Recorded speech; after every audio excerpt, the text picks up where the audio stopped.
Thank you very much, and we'll call this working session to order, and I'd like to welcome all those that have gathered here in person, as well as all of you that are watching on some type of media. And as always, we're going to begin our meeting tonight with a moment of silence, and if you would, use that time as you see fit.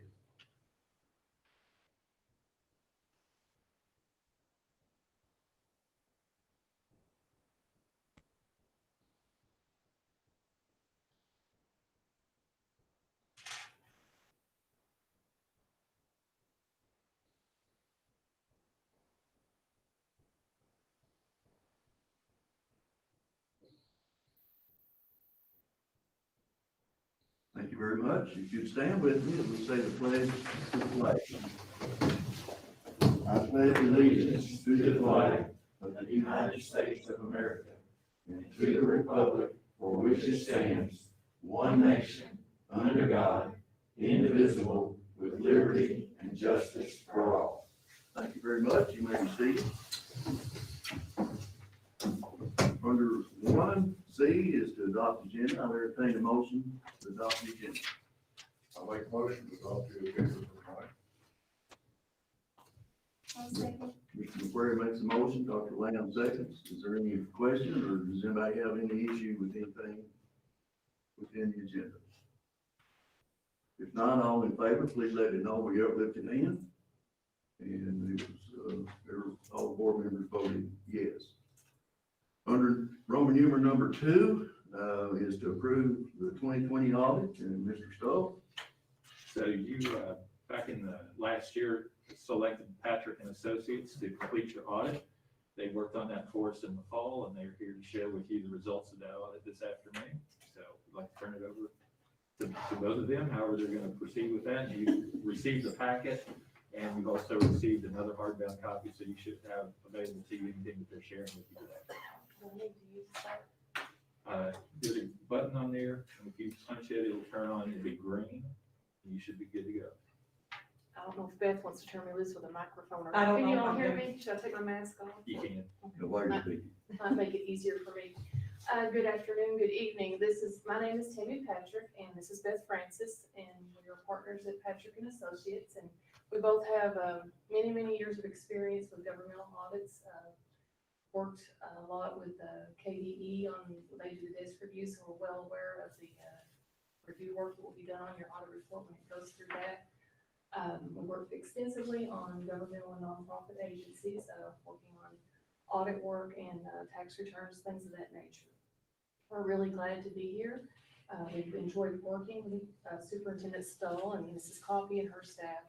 They were very responsive to all of our requests for information, very easy to work with. We've felt like internal controls were in place, implemented appropriately and working appropriately as for policies and procedures that the board has approved. As always, the best part of the audit report is for you all is the opinion, and luckily, not luckily, but through a lot of hard work, Superintendent Stoll and his staff there at the board, they had documentation, everything appropriate in line, and things that we looked at and we checked on to allow us to issue a clean opinion, both on your financial statements and on your major program compliance for your federal funding. So as far as financial position, I feel like everything pretty much stayed about the same. You had a little small increase in your fund balances, but I think with COVID and all the things that we've all been through in the last 12 months or so, I think you're in, staying very good and steady. So I think you should be very pleased with that as well. So is there any questions or anything you'd like to ask? Or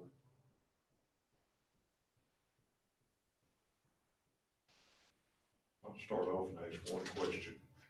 Is there anything that you've seen in our financial report that would give you pause to think that it would need our further attention in the near future?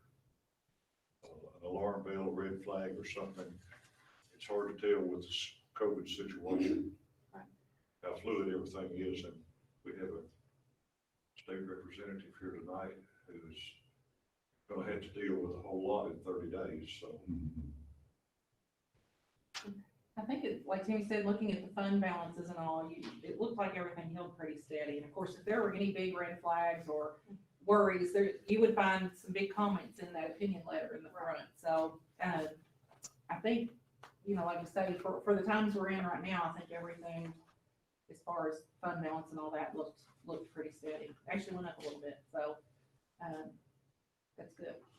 And with all the CARES Act funding and all coming out too, hopefully that'll help hold everything for the future, so. Yes, but nothing alarming. No. Well, I appreciate the fact that we're getting a nice opinion based upon the times we're in, based upon the first year of a new superintendent coming in here under the circumstances from which he came, and of course the expertise that Stacy and the staff gives. It's certainly a vote of confidence. Absolutely, it is, yeah, I agree.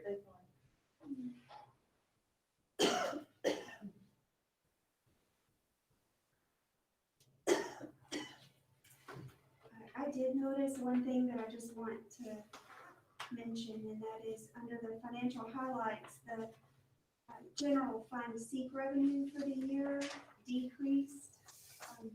And so it's great that our audit turned out the way that it did, and you have a positive opinion of the financial situation that our district's in, but we still had a reduction in seek funding from and it was pretty significant, 155,000 decrease from the previous year's funding. And so that makes it difficult for us as a district to maintain instruction and quality of instruction and operate our district the way that we normally do when we're seeing such decreases in SEEK funding. And so I think that we've done a really good job, and it is commendable of the superintendent and the finance officer and the district in general to be able to do that even with such decreased SEEK funding. And I hope we don't see that again. I hope so too. Look that direction. I'll move on. And that, I think a lot of the school boards and counties as well have had to work under even stricter times, because for school boards, it's been SEEK funding. I think for some counties, it's been the, certain road transport license distribution things that have gone that, times change and money's changed and the way they're calculated changes. And I think when you have staff and leadership that can roll with that and still make it a positive outcome is good. Right. Yeah. Positive. Anybody else? But we enjoyed working Yes. with the entire board. I mean, everybody in the office was just great, quick. As soon as we asked for something, usually we expect a day or two. They were there usually within 10 minutes. So and it makes our job a whole lot easier when we have that kind of help as well. So, that was very much appreciated too. Just made it easier for everybody, I hope. Well, Stacy knows a little bit about audit. A little bit. She might know a little bit about it. Yes. Just a little. She probably knows what we're gonna ask for and when and why. So. That's right, that ready. So you thought she was reading your mind. Yes, Mhm, yes. That's right. Yeah. But we appreciate the opportunity. And if y'all have any questions later, Stacy has our number or email, feel free to ask. It's definitely not something I think you can look at and know everything you want to ask right now. So if you see something you're concerned about or interested in the report, feel free to reach out. We'll answer questions all the time. So. Well, Mr. Query said, I think it's good, and in spite of this difficult time we live in, that the audit turned out as good as it did. Yes. And that your staff was here and available to help. And that's been a big hurdle in a lot of places, is just having the staff on site or together, or, a lot of places have had to really change the way they function a lot. But it worked really well here, and we had no issues with any of that. So that was great. All right, anybody else have anything? Questions? Thank you all very much. Thank you. I was prepared for this to be a long drawn out. Oh, Yeah, we're not, it was great. There were, like I said, if you saw anything, big red flags or alarming, you'd have seen them right there in that front letter. So, Yeah. bulleted and highlighted. So, Yeah. none of those on this one. Like I said, everything went really well. So. All right, everybody Done then, I'll accept the motion to accept this audit report. I move that we accept the audit report. Ms. Davis moved to accept it. Do I hear a second? Second. Mr. Hurd seconded. Any other questions? All in favor, let me know by lifted hand. And all board members voted aye, and it's approved. Thank you all so much. Thank you, we appreciate it very much. Thank you. You all stay healthy, stay safe. And you too. Try to see you soon. Thank you all. Thank you. All right, number 3, Mr. Stoll. Have a safe drive home. Thank you. We're fortunate to have representation at the legislative level by Senator Tom Buford, who we hope may still be with us, but in his absence and at his own willingness, have the privilege of introducing Representative Josh Bray, who was elected back in November and has already been hard at it in Frankfurt with a shift in the calendar. Spent some more time there than he probably thought he was going to initially. So he's been kind enough to come join us today to give us an opportunity for you all to meet him. For some of you for the first time, and for him to be able to share his plans from his position, and for you all to ask any questions that he might have. So I'd like to turn it over to Representative Bray. Representative Bray, thanks for joining us. I appreciate you taking the time to do that. Well, thank y'all for having me. So I attended my first school board meeting ever in Rockcastle County last week. And I learned, right away to kind of bring my checkbook with me when I'm coming. But no, I would like to kind of provide you all with an update as far as what we've done so far through the session, which we've only been there for, I think, 8 days, and kind of how that affects the school board, and then kind of where we are in the budget process, and get some feedback from you all, as well as kind of some pressing needs from you all. So the first 5 or 6 days we were there, we passed some really important legislation. The biggest for school boards being House Bill 1. And what House Bill 1 does is it returns the authority, the decision-making authority back to the school board. So instead of the state coming in and saying, no in-person learning for a month or 2 weeks or whatever, it returns that decision-making back to you all, provided, that the CDC guidance stays the same, and you can implement procedures to stay within those guidelines. What House Bill 1 does is it limits the governor's authority to exceed CDC guidelines. So I've seen your all's plan early on. Mr. Stoll had me in here and got to talk and kind of meet some people, and it's pretty impressive. I mean, if I had a kid here in this school system, I'd send them to school because I'm so impressed with the measures y'all have taken. And as a matter of fact, I've got an 8-year-old in the Rockcastle County school system who returned to school last week, just because we feel like that's the best place for him, as far as for him to get an education and for his safety. So that's what House Bill 1 does. Like I said, it kind of returns the ability for you all to make decisions on what you feel is best for the school district. And me personally, I'm a fan of local control, because I feel like there's nobody at the Frankfurt level that understands the Garrard County school system like you all do. I know early on, one of my biggest complaints was if there was an outbreak of COVID among those nursing home patients, that was held against the entire county, the entire district, and it would, you'd go red. I know that happened here once, it happened in Rockcastle County once, when, you've got an isolated pocket of people who can't really interact. And it caused, a shift in how school was to be performed. So anyway, I don't think the governor's vetoed it as of yet. We fully expect he will. But then we'll be back on February the 2nd. I don't anticipate any problem with overriding that veto. And it did have an emergency clause, so it'll become effective February the 2nd. We also passed Senate Bill 1 and Senate Bill 2, which kind of restricted the governor's authority during a state of emergency on some of the things he could do for the duration. And all those three things kind of work together, House Bill 1, Senate Bill 1, Senate Bill 2, in order to, it causes more transparency, and it'll cause better communication.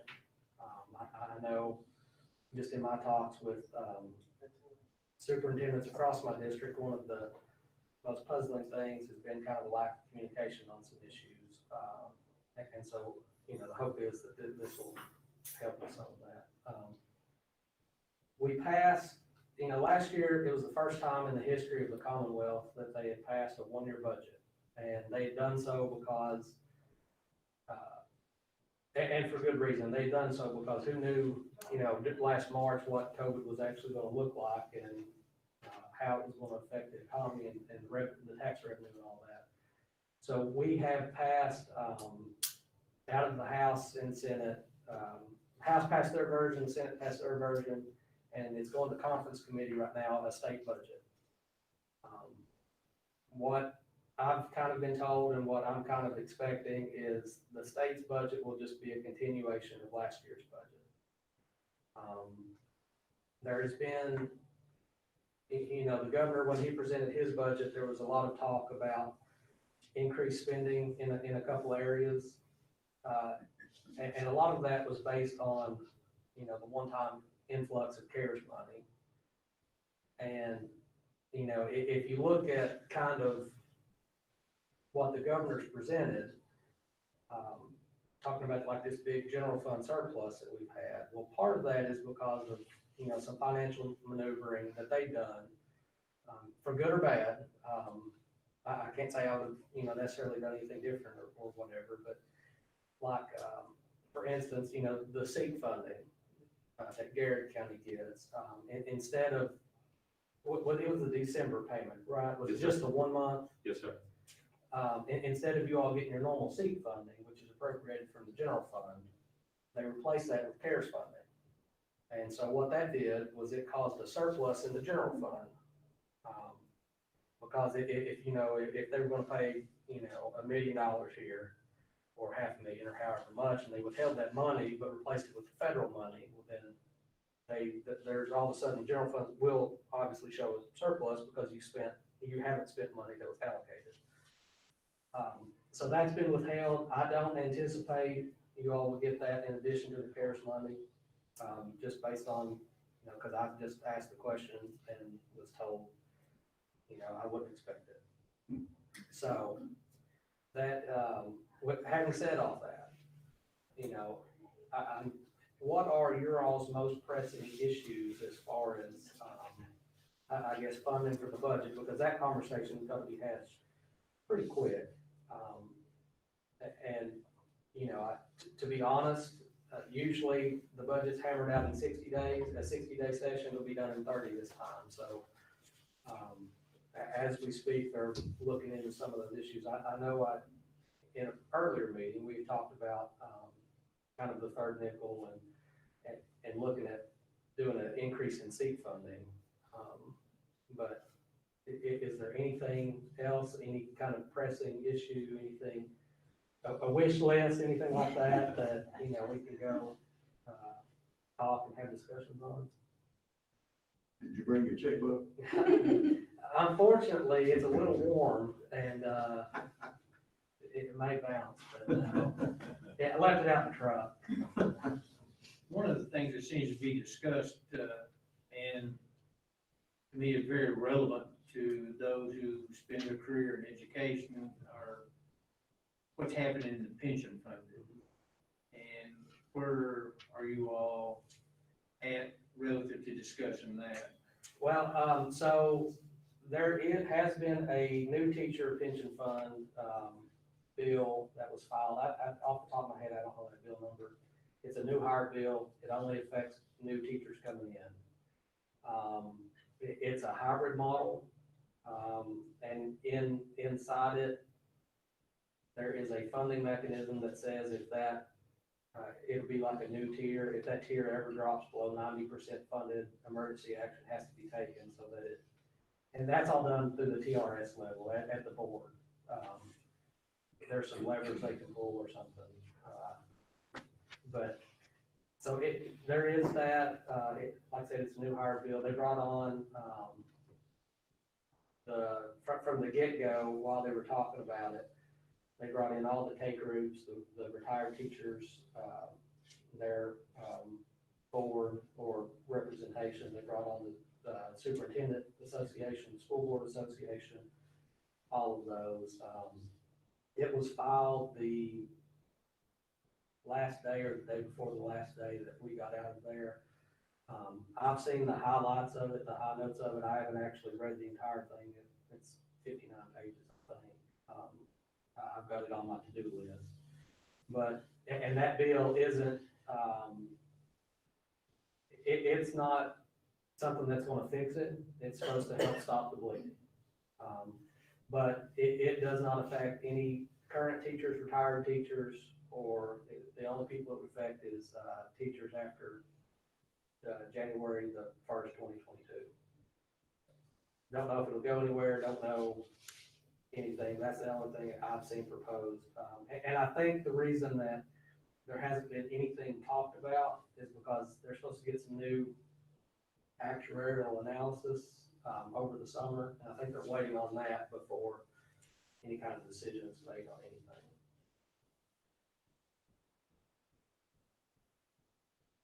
I think, with you being a new legislature, and for those of us who've been involved in education for many years, state funding has decreased so much over the years. And when you were talking about having the surplus and the seat could, you know, then, the antenna goes up, that maybe the seat could be increased. Well, I do know last year, just in conversations I'd had, that pre-COVID, they were looking at a substantial increase to the seat funding. Unfortunately, with there being a lot of uncertainty, I believe we'll see a very conservative budget passed that, just like I said, it's just a continuation on what was done last year. And then any kind of increase will be seen in the, 2022 budget. And I would understand that just the continuation because of the unknown, but Right. as you begin your tenure, just be aware that schools have been expected to do more with less for many years. Programs that are supposed to be initiated are not backed by funding. Right.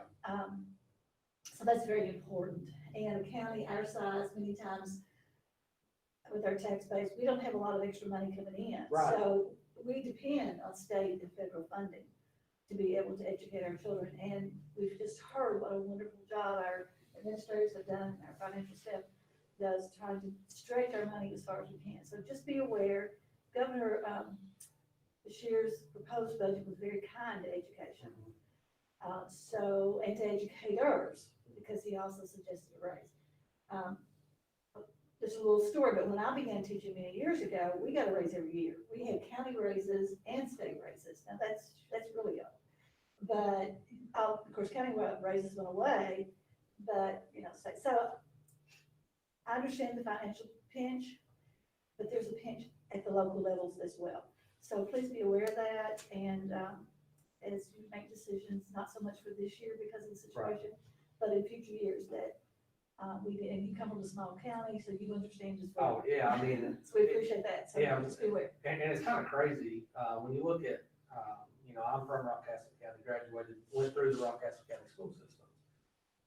If you look at the demographics of Rockcastle County and Garrard County, I mean, they're almost kissing sisters. I mean, they're virtually the same size, both rely heavily on seat funding because we don't have the property tax base that, some of these other counties do.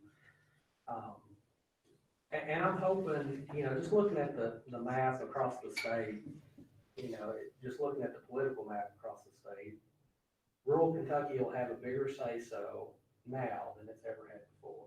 And, I consider Rockcastle County and Garrard County to be rural Kentucky, just because of our size. And so that is something encouraging to me is, we're gonna have a bigger seat at the table now than we've ever had. So, but I agree with you. These school systems that rely so much on SEEK, that there needs to be something done there because, if the auditors hadn't been here, I would have known that you all had done $150,000 less in SEEK funding this year or, was that budget through July? Was that how they did? Yeah, -4, so. Excuse me, Mr. President, we did approve a 1% raise, was that right? For the staff, For staff. we did. You did. I didn't vote. You couldn't vote? No, you were late. I think it's also important to think about how we are going to make up for the loss of education that students have experienced over COVID.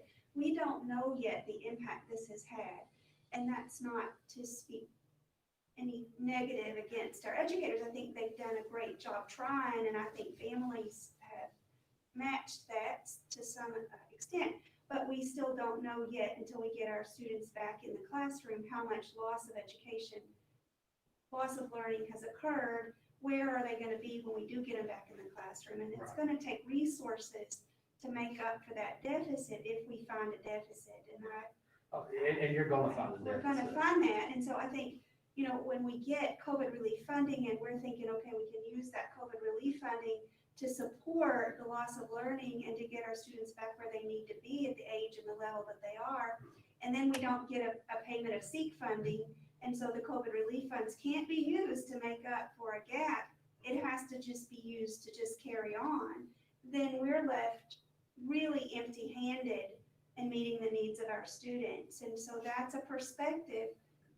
When you think about what is the purpose of public education, it's to educate our youth. And we've got what we know is going to be a gap in their education, and we have no funding to support filling that gap. That's enormous. So I don't expect that you would have an answer to any of that. But it's just a point to keep in mind when you're having those conversations about what money we do have available in the state, where is it going to get applied? And I'm a member of the board, so educating the youth in our state is critically important to me. So I would like to just emphasize that I can't think of another place where it would be more important to apply than to apply it to public education. Right. So Right, and you know, like going back kind of to the CARES funding, that's all pretty restrictive on what it can be used for.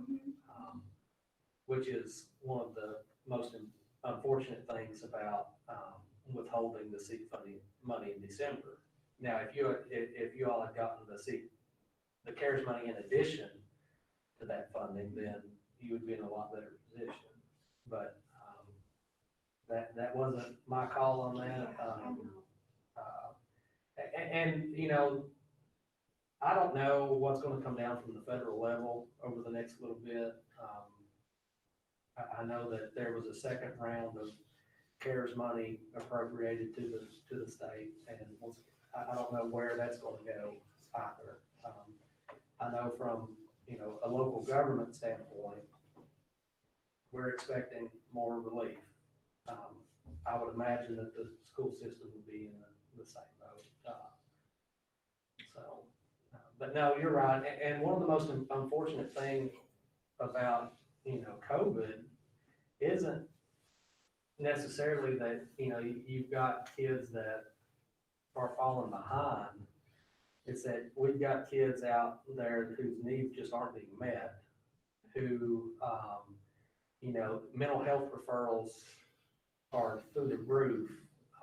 And I suspect that you all kind of see that as you get back into class.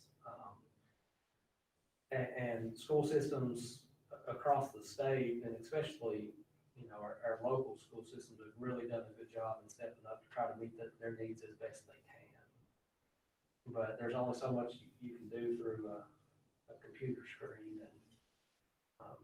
and that's what worries me more than anything is just kind of the collateral damage of all this. You know, like I said, I've got an 8-year-old at home who's as sharp as any 8-year-old I've met. And he's not having any issue with, you know, doing his schoolwork, getting it all done. But I've also seen, you know, kind of on an emotional level, the lack of socialization, and, you know, we're staying home now more than ever for a good reason. That's kind of concerning, because instead of playing basketball right now on a team, you know, he's dribbling out in the garage by himself, and it's just, it worries me. I know, you know, in Rockcastle County, the number of mental health referrals, you know, just talking to the superintendent there, she's got to stack that fit. And that was before they were back in session, so it just, that's what's so concerning to me. Mr. McQuarrie, keep on your peanut. Well, I have a question, but I'm Go not ahead. going, Just please. it kind of refers back to a couple of questions on the CARES Act money. I understand the second round is supposed to be larger than the first round, the Kentucky allocation. But my question is, the last I heard, the money from the first round hadn't been spent. Some of it hadn't, you're correct. So, there's a holdup there. You can always blame somebody for it. That's not gonna gain anything. Right, But, and I believe it's at the governor's discretion to It allocate is. it, but it we'll is. go from there, and there's a reason. But I agree with you, it's gonna be extremely hard to tell what's gonna happen when you all don't have a direct say-so. Right, Hopefully, there'll be some kind of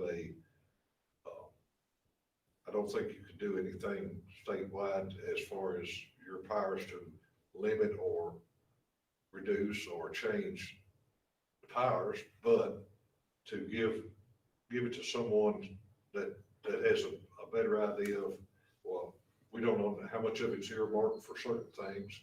right. And And I the don't, cookie cutter approach that the government has been using now, and I'm using a generic term, agree with you 110%.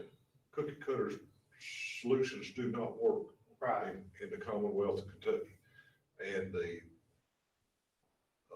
we're kind of divided up a little differently. We have the Commonwealth of Kentucky and the Kingdom of Jefferson County and Fayette County. Jefferson's kingdom, Fayette's more of a fiefdom. But they seem to have dictated what goes on in education, and I'm very pleased to hear that some of the counties that are the rural counties, who have people who make up a good majority of the Commonwealth's population, are actually going to have a voice in what's done, and that gives me hope. I don't see how, unless things work out as I've heard,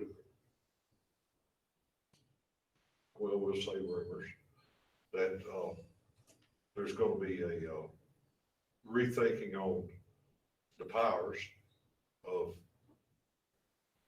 how that goes under the umbrella of public health, which I think has been abused by not only the Commonwealth, but many other places. That how can you expect to have funding to fund things that need to be done if you restrict and dictate how the funds can be used when you use an approach that doesn't fit necessarily the majority of the places that you're talking about? right. And you know, there are some school systems right now that are in better shape now than they were before. With the CARES funding and, you know, doing the all virtual, stuff, but I don't think that that's, you know, rural Kentucky. So I don't know. I guess another issue I have is, you know, early on, school systems were told that they would qualify for FEMA money. So put a lot of time in, a lot of labor in, I'm sure, on tracking FEMA expenses, only to have that rug kind of pulled out from under. Those goalposts moved kind of as the game went along, but I mean, I wish I had all kinds of good news for you. I really do. How are you going to? I know. Because when you keep businesses closed, the tax income from those businesses is lost. Right, And then when you're selective in which businesses are essential right, and non-essential, and this one's more essential than that one, churches have taken a beating. Yeah. And others. Right. Well, and it's, But the sacred cows of some people have been left alone and allowed to operate. And if you really want to find out how things are going, go to Lowe's, oh, I go to love, Walmart, well, no, I mean, go to Kroger. well, And it's even, wall to wall people and everywhere, some wearing masks, some not. I realize that there's a mandate to wear them, but there's still people that don't. right, I try to remember them, but I have been guilty of going into business and they haven't thrown me out and taken my money and, but that's one time out of 100. But, I just don't, I never have agreed that if you can't do something equitably, then you don't need to do it. and one of my biggest complaints is just the data on that. Like, I would just like to know how many cases have been traced back to the school system. I know you all have to track that data as far as, you know, how many kids got it, or who have it, who attend school and all that, but I would like, you know, we spent almost $100 million on contact tracing. Just me personally, I'd like to know where our cases are actually coming from. We haven't seen any kind of data through the state on that. I know looking at other states, you know, I think New York released theirs, and it was kind of shocking where they're finding most, you know, transmission takes place, and it's not the restaurants or. And here, I think Mr. Stoll is, at our last board meeting, as far as I know, there's nothing traceable ever been, that came That from originated contact here. tracing in the school. Right, and it's It's not all just, come from the outside in, and we have, congratulations to him and a pat on the back for doing a really good job as far as, and the staff and everybody else concerned, right, that those are people who are quarantined. It's, anybody that was there was quarantined for a period of time. And as far as I know, we still haven't had anything that has started in the school and gone back. right, and I don't think that's just you all, you know, I think it's pretty well documented in most cases that a lot of the places that are being shut down and causing some, like Dr. Lamb has said, we don't know how much damage has been done by arbitrarily closing the schools. Right, When the schools were, and the school-age children were the least likely right, to transmit to it. be adversely affected. Now, there are exceptions, as there is with everything. You have some children that have respiratory problems, you have immune problems, things like that, but they have them anyway. And there are, I know Mr. Stoll and the board has worked very hard to make sure their accommodations are made. But it just seems very frustrating that we really expect the state to keep funding at an acceptable level. But how can we expect them to fund at an acceptable level when there will be a shortfall somewhere along the line? When the CARES money runs out, the tax base has got to come up with it. Right, and that's kind of the legislature's approach to, you know, this short-term budget is we don't need to make any kind of decisions, long-term decisions based on this influx in CARES money, because you all wouldn't do that as a board. So we, you know, as a state, we've got to make sure we're making decisions for the long term. One of the things that's concerning along this line is the lack of trust. And we receive a lot of information statewide. It's almost like the flu and pneumonia have become non-existent. And all of a sudden everything's COVID-19. Do I think it's real? Absolutely I do. But how real is it? Because everywhere you go and everywhere you sit down, people are talking about it. How are the numbers being manipulated? Is there a way that the legislature can get in and say, okay, 50% of this isn't COVID, it's just been identified that way, or maybe it just has a touch of it. And whenever the CDC itself is saying there's a 99.7% recovery rate, it makes everything questionable. And so that's where we get into trust factors relative to the average citizen out here. Well, and I wish there was a good answer on that too, but, you know, even me, I don't know.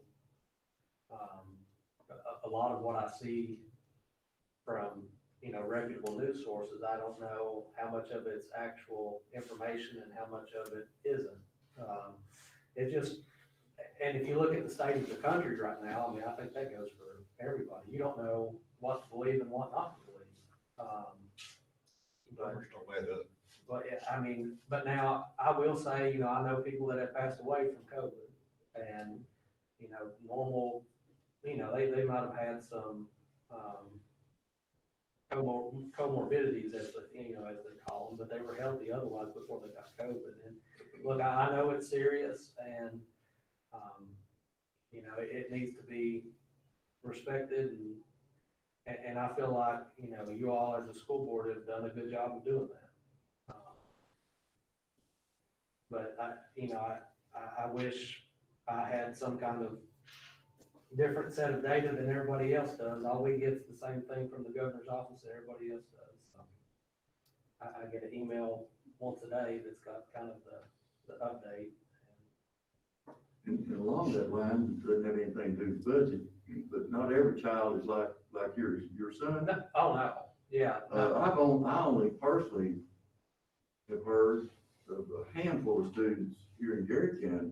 I'm not saying there's not a lot of them, but personally, I just know of maybe 2 or 3 personally that are thriving on virtual learning. But the most of the, I won't call them complaints, but concerns that I have as a board member is from parents, caregivers, grandparents that don't know how to use the technology and bad Wi-Fi, and they're frustrated.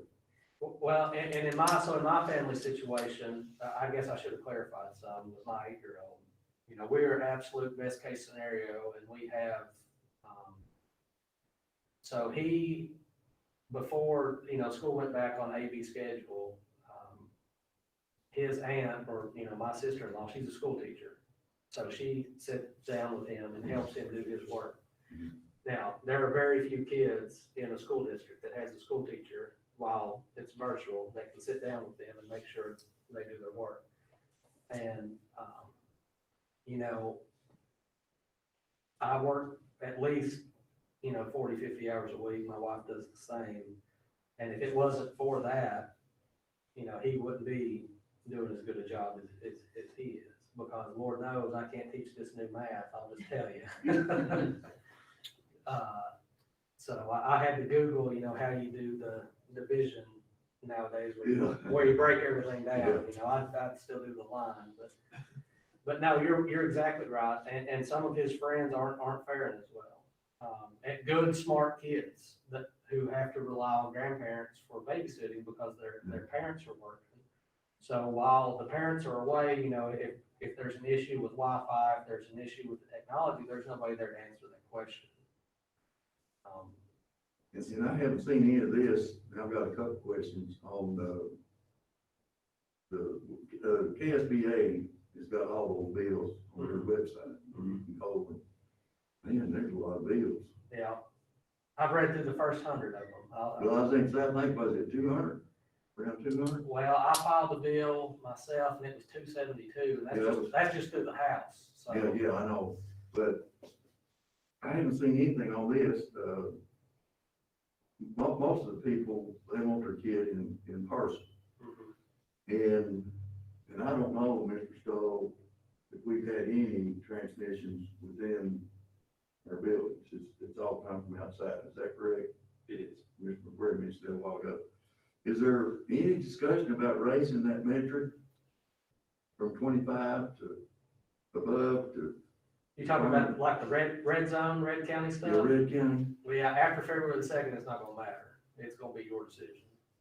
Oh, that's my next question. That's what you told me. I was concerned about when I texted you, and I apologize during the session. No, you're fine. I mean, and if you all don't have my cell phone number, I'll give you my card so you can call, text, do whatever anytime, because, I mean, that's what I'm there for. Well, and that's what you meant after February 2nd, we could determine like when to allow our elementary students to go 5 days a week.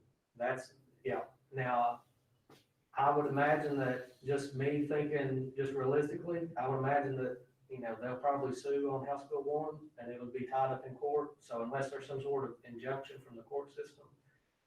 But, I mean, that's what I've been told, that's my take on it, that it, you know, that leaves, the decision to you all, because, I mean, you can follow CDC guidelines, you can space students 6 feet apart, I mean, for the most case, I'm guessing. Even just a minute, Yes, sir. our county attorney just texted us, and Tom Buford couldn't get in the Board of Education. We've been trying to get him. Okay, so I told Mark that we're here. We've been trying to get him. Is he trying to come back? Cause I went to both doors and they said that he had left. I told, Mark that we're, I call it the old middle school. So where did he go? I don't know. I thought he was gone. Should I go try again and see if he? Yeah, he might. Maybe he's coming back. Okay. But, yeah, to go back and answer your question, so what House Bill 1 does is the CDC has guidelines for, you know, how to, operate safely. And that's, you know, everybody wears masks, you're 6 feet apart, you frequently wash your hands, you know, that type of deal. You all have been following CDC guidelines, and then you've been following guidelines in excess of CDC, you know. So what House Bill 1 does, it says that the governor can't mandate any guidelines stricter than the CDC. So you get a choice, you know, as far as, you know, I think it's what, healthy at work or healthy, is there healthy at school? Healthy at school. Okay. You've got a healthy at school option, and then you've got the CDC. You just have to come up with a plan, which you all have already done. That plan has to be posted, which you've already done. And the school board will get to choose on, you know. So if the governor vetoes that bill and you all override it in February 2nd, it becomes effective at but whenever. you said it might be challenged even after that? Well, I mean, I can't imagine he won't, they won't litigate that and just. Attorney General, I don't think will. Now, the It may attorney be- It may be someone from another, from the public, yes, and but, probably from a county in the north, and right. we won't mention any names, but, tied in with that, is there been any talk of that you've heard about when this all started, there was a mandate came down and it was a suggestion, but if you don't do it, you're open to liability? Yes, so we passed House Bill 10. It's a liability protection bill that protects school boards, school associations. I'm glad you brought that up.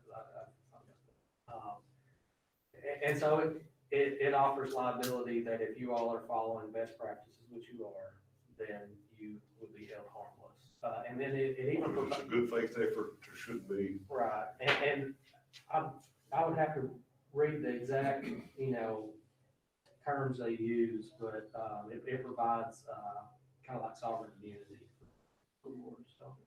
I'm looking at it here on the KSBA's website. They give us legislative priorities, and I was gonna bring that one up if Mr. McCleary didn't, because that's a really important one for us, especially knowing that we're getting ready to be in a situation where we can make decisions on what we're gonna do in our district. Right. But basically the purpose of that is to ask the General Assembly to expand legal liability protections that are already afforded by state law to the local school boards, individual board members, districts, and employees. And so that would be a really important bill. I think that's all included in House Bill 10. It is. Okay. And it is considered a legislative priority. And we've already passed that out of the House and Senate vote. So that is with the governor as well. I don't know why he would veto that one in particular, but if he does, once again, February the 2nd, he'll come in and override that, because it passed with such a huge margin that there won't be any difficulty there. Would it have bipartisan support then? I believe House Bill 10 did. I know Senate Bill 1 did, which kind of surprised me a little bit, but, yeah, House Bill 10, I believe, had bipartisan support.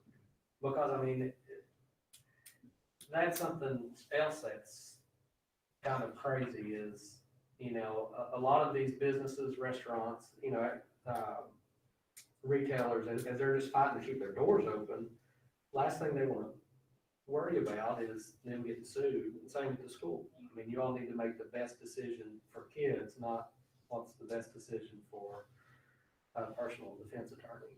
So, Anybody else? I just want to thank you for the work you're doing. I think it takes a lot of courage to step up in today's environment and offer to serve the public. And I just want to thank you for that. I appreciate that. Thank you so much.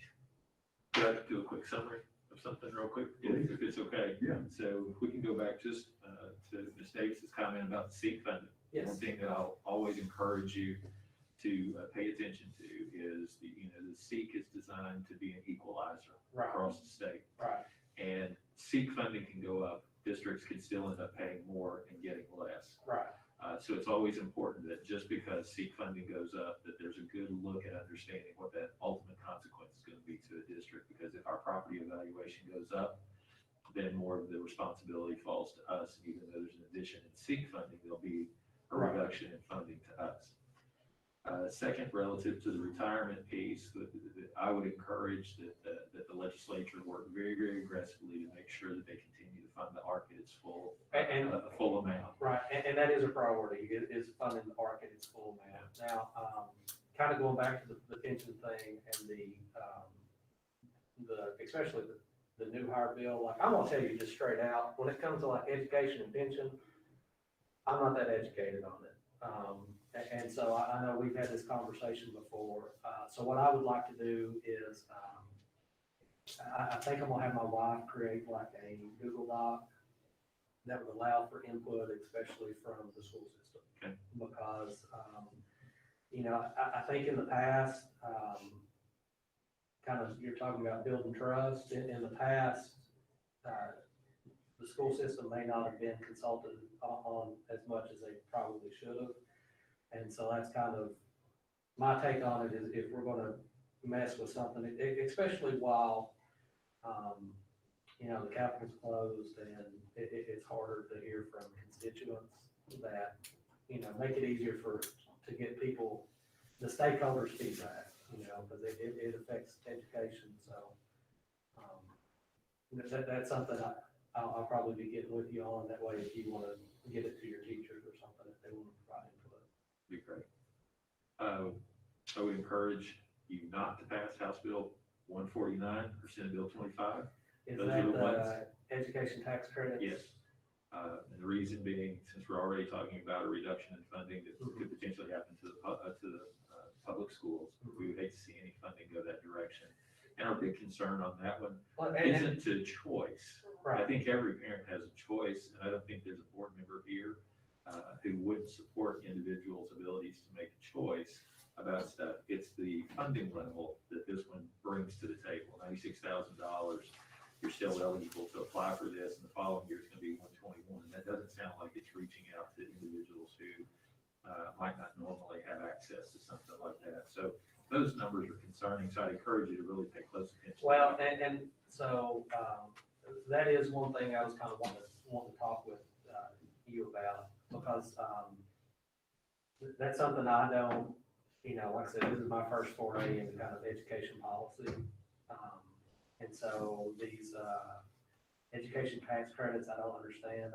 So in order to be eligible for the scholarships, it's 96,000 for a family of 4 and 120 for, and then it's going The following year, it's 121. So again, if the sell point on that is that we're going to reach out to those families who are underprivileged and who Right. haven't had the opportunity, I think you could, again, make a strong case for consideration of that. I think when you get to the $96,000 threshold, you find a large part of the population in the state who would fall eligible for that, and then when it goes to 121, even more.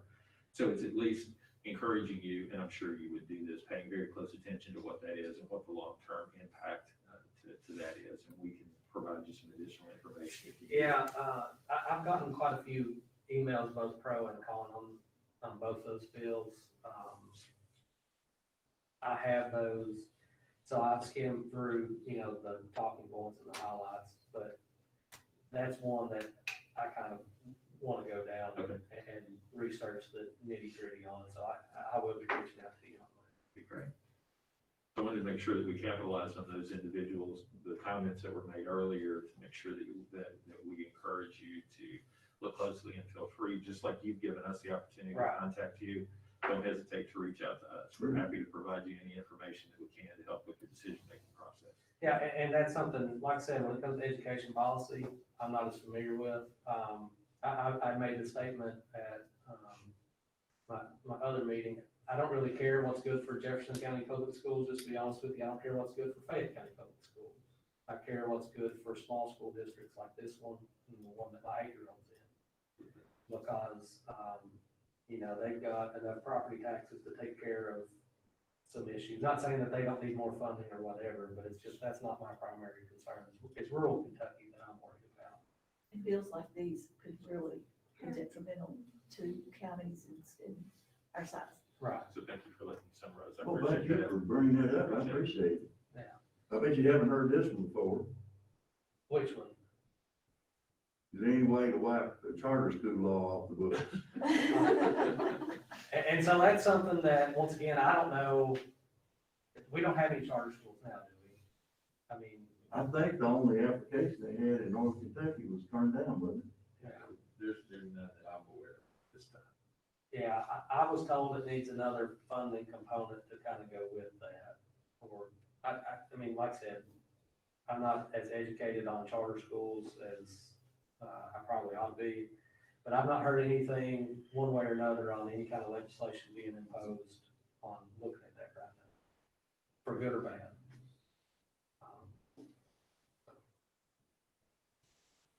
And if there's not, in rationalizing, if there's not any charter schools, then I think that, from my standpoint, I think we're wasting educational time for board members having to be trained on charter school implementation, whereas we could be more educated on other things more relevant to the public school system. Right. Well, you know, the KSBA doesn't require us anymore. They say that, unless you have an application. Unless you have an either application. Applied for and/or, given, Then we have to they take don't a have, training. then you have to take the class, otherwise you don't have to take it till one tries to open up in the district, which is a great thing. Because that takes care of See, what where you I'm were coming saying. from is, instead of creating classes for those things, they could create more classes for things more relevant to us. So maybe you could file a bill, it might not be good. Abolish the Yeah. charter school law. I'm gonna say it's gonna be a pretty tough lift, just to be honest. I'm sure if you continue with your tours of school board meetings, you'll have plenty of suggestions for plenty of ideas. Right. Now, that, with the hope and intention that they're trying to be helpful and not overpower you, but I think it could get a bit burdensome, but they'll come up with some good ideas. School boards are pretty sharp, they're not. Right. Well, and, They fool with it long enough, they know what they're talking about, because a lot of them are from the teaching profession and, the, supervisory and superintendents and all those people in the central office that have years of experience. They're pretty sharp.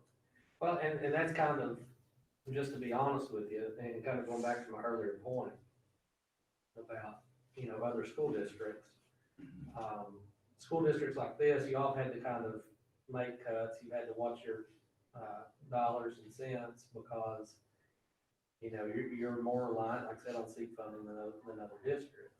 And so, hearing from you all about kind of what you need, it is a lot more appealing to me than reading some newsletter from KEA or somewhere, just because I don't know that necessarily what they're kind of pushing affects you all, is as big a deal for, you know, your school district as, and you may have some other kind of issue not even on their radar. And so I'd kind of just rather get it from the horse's mouth, and that's one reason I was tickled, you know, when Mr. Stahl offered, I was tickled to death to come. It's just because I'm not, and I can say so a little bit, I'm not as well versed on education policy just because I've not ever delved into this arena before on education. My experience in public education was K through 12, you know, as a student, and I wasn't necessarily as worried about funding and textbooks and technology then as I am now, so. But It's funny how your perspective changes I, from the age of, let's say, 15 on up to yeah, 35 or 40. Well, I appreciate your willingness to educate yourself right. on the situations and be open-minded enough to listen to us and evaluate what we're saying. Right, and look, I mean, I'll just tell you straight up, I'll probably make some votes that, you know, whether it's on education or otherwise, that you may not agree with. And if you need to call me out, I want to make sure you got my cell phone number so I can hear from you. Just because, you know, I'll be honest, you hear 1,000 things from 1,000 different people. Everybody's got their own priorities. But I do believe that, you know, as the product of public schools, and I see kind of the impact some of these teachers have had on my life. I mean, I wouldn't be here where I am today if it wasn't for some of my teachers, you know, Miss Nancy Bustle for one, who, you know, took us all through KYA going through school, and, you know, a few others. So it is important that I do believe a strong school system is vital to the future of Kentucky, because, you know, in kind of some of the things I focus on, just in my professional career, is economic development. Well, you know, we're wanting to bring business to the state. Well, we can't bring business to the state if we don't have good workers, good educated workers. Yeah. And the vast majority of, you know, our workforce is public educated and attend public, you know, higher education. And so it's important that we have a good workforce, and it all starts here, so. We appreciate you being here tonight. I don't need to cut the board members off. If they have something else, we'll deal with that. But we know that you spent a lot of time with us tonight, and very appreciative of that. Your willingness to do that. Is there anything else that you'd like to say? Yes, I do. So I actually, so January is School Board Recognition Month. So I have you all some citations kind of as a, you know, you all thank me for my service. So it's thank you all for your service, because everybody knows you joined the school board for that big paycheck and all the kudos and thanks and all that you all get. So I do have something here just kind of as a token of my appreciation for the job you do. So, Mr. McCleary. Thank you, sir. Thank you.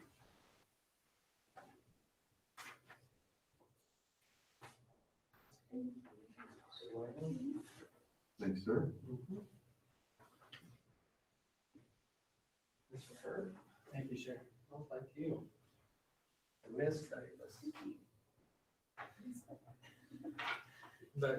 But seriously, I'll leave a bunch of my cards, or I'll make sure you all have them.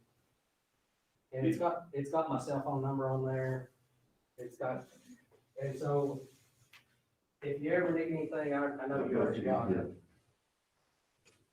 I mean, don't hesitate to reach out, just because I may have it, may not, I'm gonna keep it. Thank you, sir. I'd like to brag on you if I could. I contacted Representative Bray the other day via text message relative to the vaccine issue and the lack of vaccine. And I kid you not, within 5 minutes, we were in a phone conversation. And the fact that we have a representative who would stop what he was doing to take the concerns we have. And I knew he was knocking on doors already, but the doors he's having to knock on are probably underground and well protected in the mountains in the Rockies. It's a tough place for him to have to try to get through, but I very much appreciate the fact that I could send a text and that he didn't just text back, that he stopped and made a phone call back. So I want you all to know that you have a representative who is willing to respond and I know you've all had that experience with him already, but that means a lot, to folks sitting here, trying to make sure the kids have an opportunity. So thank you very much for doing that. Well, I do have a question on your, so I've been dealing with vaccines all over the place, trying to get a centralized location better for Garrard County. So I think right now y'all are having to go to Lexington. So we've resolved ours today. Okay, because, We should get our shipment, excuse me, next Monday or Tuesday. We'll begin the process on Wednesday. I sent an email to staff about 3:05 today. is that going to the health department or? It is. Okay, So we've got a solution there. We're gonna tighten up the plan on how that will roll out. okay, good deal. But we shared that information, like I said, right after the closing of school today. Right. So not everybody would have seen that yet, but they Yeah, will have I know I opportunity. hadn't, so. So, Well, that's great, because I know that, at one point in time, thought that you all were going to have to go to Lexington to get all that, and so now, kind of, my priority on the vaccine side is, we've got to get a location closer to Garrard County. I don't know why, if you look at the vaccination map, they kind of, Danville, Garrard County, Lincoln County, there's a big hole there. The closest place is Lexington or Louisville. And I don't know if that was, Imagine that. I don't know if that was an oversight or what the deal was. So, been working with Ethan McDowell, trying to get, a place here, more for the elderly, just because, I think you're probably gonna see about 45% of people want the vaccine. And we need to make sure that those who want it can get it as fast as they can, so. I was in conversation with one of the administrators from Ethan McDowell this afternoon, and there is still a strong desire for them to be a vaccination hub Right, so that they can service Garrett County. And I think it's great that we've got it resolved for our staff, but our families and our community Right. members, it's still an issue. So if right. they could drive over to Danville and get a vaccine, Or Stanford at the or clinic. Stanford at Fort Logan, it'd be a far greater convenience for them than to Right. have to drive to Lexington. So they are still pushing heavily and asked me to do all that I could What- to encourage that. So I've been working with their chief medical officer, trying to get, all that lined out. The governor's office and I don't wanna make this sound like it's political or anything, but it's pretty hard to get the word through. Luckily, they've kind of turned that over to Jim Gray, who I had a relation, with before. He was transportation director just through the, because he was mayor at one point in time, but I'm hoping we can get that all worked out and resolved. Good. By the time they're ready to roll that out to that, that at-risk population. Well, the VA in Lexington, over 3 days, vaccinated, I think, some 4,000 Well, veterans. yeah, well, and like in Rockcastle County, my wife put on, she was one of the people that planned the vaccination clinic there, because I think they had, they vaccinated all their employees, well, they had 355 excess doses. And so kind of the way they did all that, they were able to vaccinate 355 people in under 4 hours, because they had just set up, pretty much an assembly line to take paperwork and get all that ready. And they've got over 1,000 pre-registered now, it's just Give the doses. getting them authorized as a vaccine center, which, because, Rockcastle County, just like here, we don't have a Kroger that you can go to. I think we've got a Walgreens or CVS or whatever it is, but, they're just not set up. They don't have the facility or the personnel to administer a lot of this like Ephraim McDowell does, so. But anyway, like I said, if there's ever anything, no matter how big or small, you feel free to call me, text me, do whatever, and I promise I'll get back up with you as quickly as I can. Appreciate that. thank you. Thank you, sir. Thank you all. Take care. Thank you very much. Go home and spend time with your family. Wow. Oh, you'll be busy with the, I guess with the, new, gerrymandering districts in Kentucky. before. At some point in time, I think the census numbers are coming in. they're supposed to, we're supposed to, Hopefully, from, You can start. for people like. We go ahead. All right, item number 4 is a report on nutrition and physical activity plan. So, this is a two-part process. Tonight, you're gonna hear the information. On Thursday, we'll ask you to approve the information. Tonight, Patrick Kennedy and Mindy Mara are gonna be here to share information with you relative to this. This is a requirement, with KRS 158856. And so I'd like to welcome both of them to the table, and that they can share the information that they have for you tonight, give you an opportunity to ask questions if you need to. And I believe you guys all have the report, and Mindy, of course, is representing the food service side of it for the nutrition part, and so she's already written the whole report that you've read. And then Mr. Kennedy is our wellness coordinator, and so he's representing all of our PE folks around the district, as well as sharing a little insight for you into what he's done as kind of a pilot program at CDR. So Chris has after we look at the report, Chris has a PowerPoint ready that Mr. Kennedy prepared for the PE section. Chris can hear us, and I just talk to him and he gets it up there? I believe so. Mindy, do you want to share anything? Okay. To go So I don't have a PowerPoint, Chris, if you had that, go ahead and project it. And Mindy, did you want to start, because yours isn't related to? I was gonna go because we have an archery meeting at 7 Oh, o'clock. I'm sorry. I gotta get that Okay. for, yeah, so. Sorry, I didn't mean to. So I don't want skip it your all order. to go next, because I probably won't have anything as pretty as his.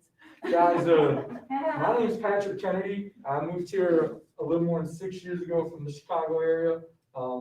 Kind of came down here, and my wife and I, my 2 girls, we came down and fell in love with the area, fell in love with Kentucky kindness and the beauty of the state. Mr. Bolin gave me a chance to get in the door and teach math, which I was excited about, but my love is PE and health.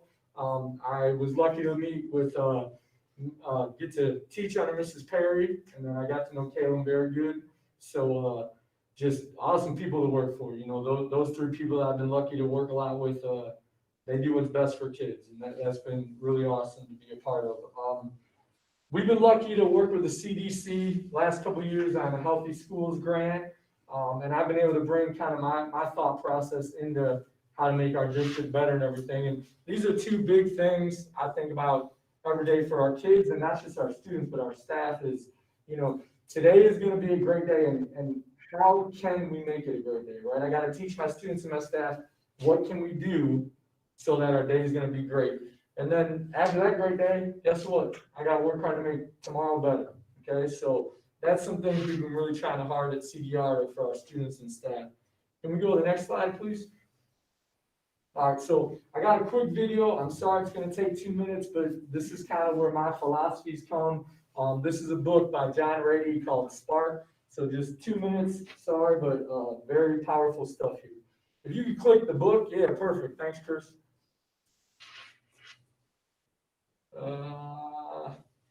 Course. Okay, the book. There we go. There we go. Super.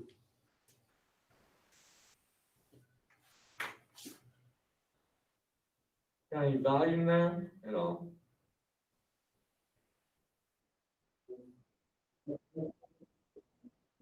Okay. All right.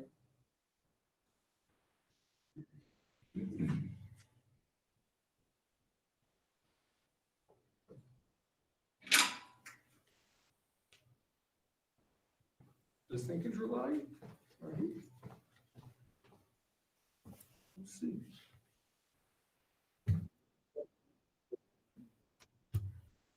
Television. Oh, from there, so not from the computer.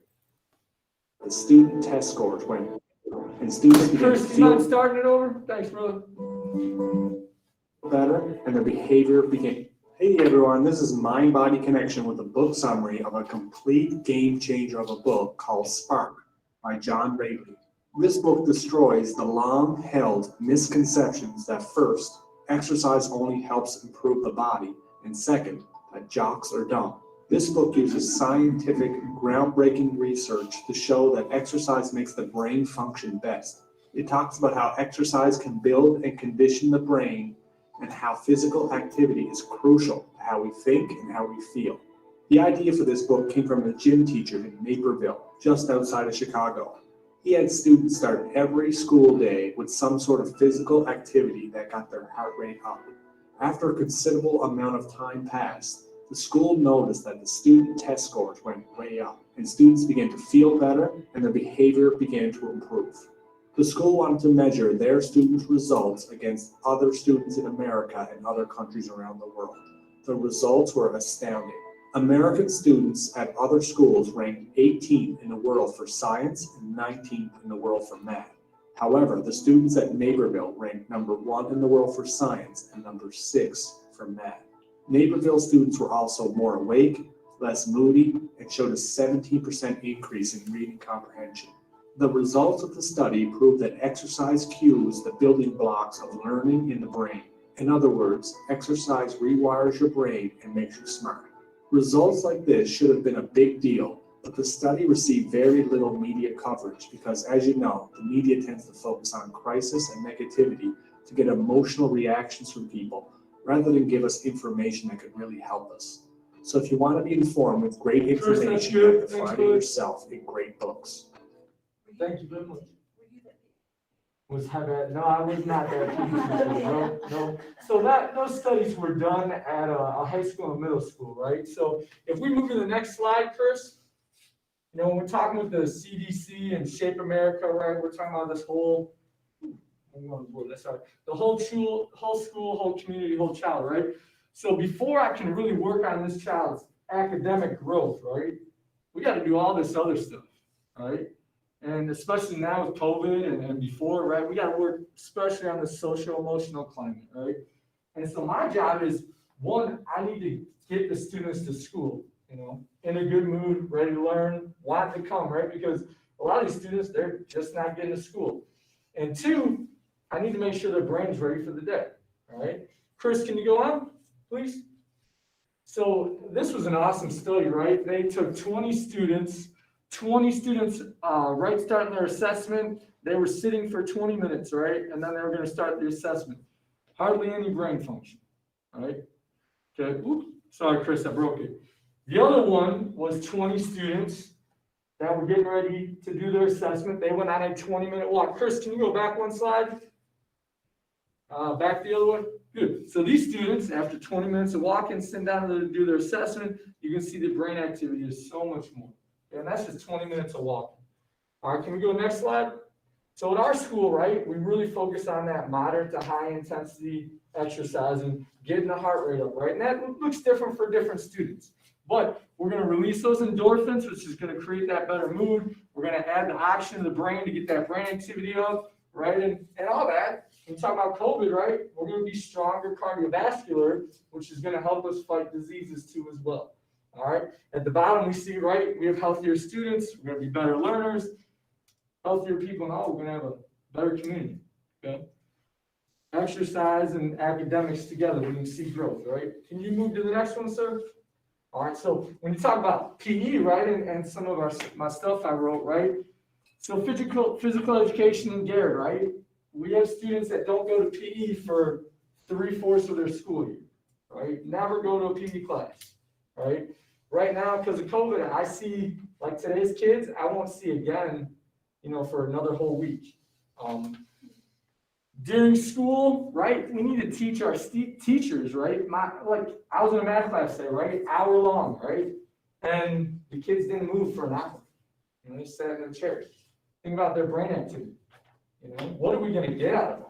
That quantity of teaching, that long period, but we're not getting anything out of them. So we need to teach our teachers that, hey, every 20 minutes, these kids need to get up for 2 or 3 minutes. They need to have some sort of structured break.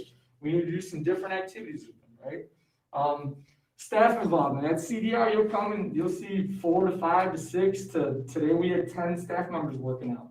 Okay, they come throughout the day, sometimes after school. Some of us do it before school.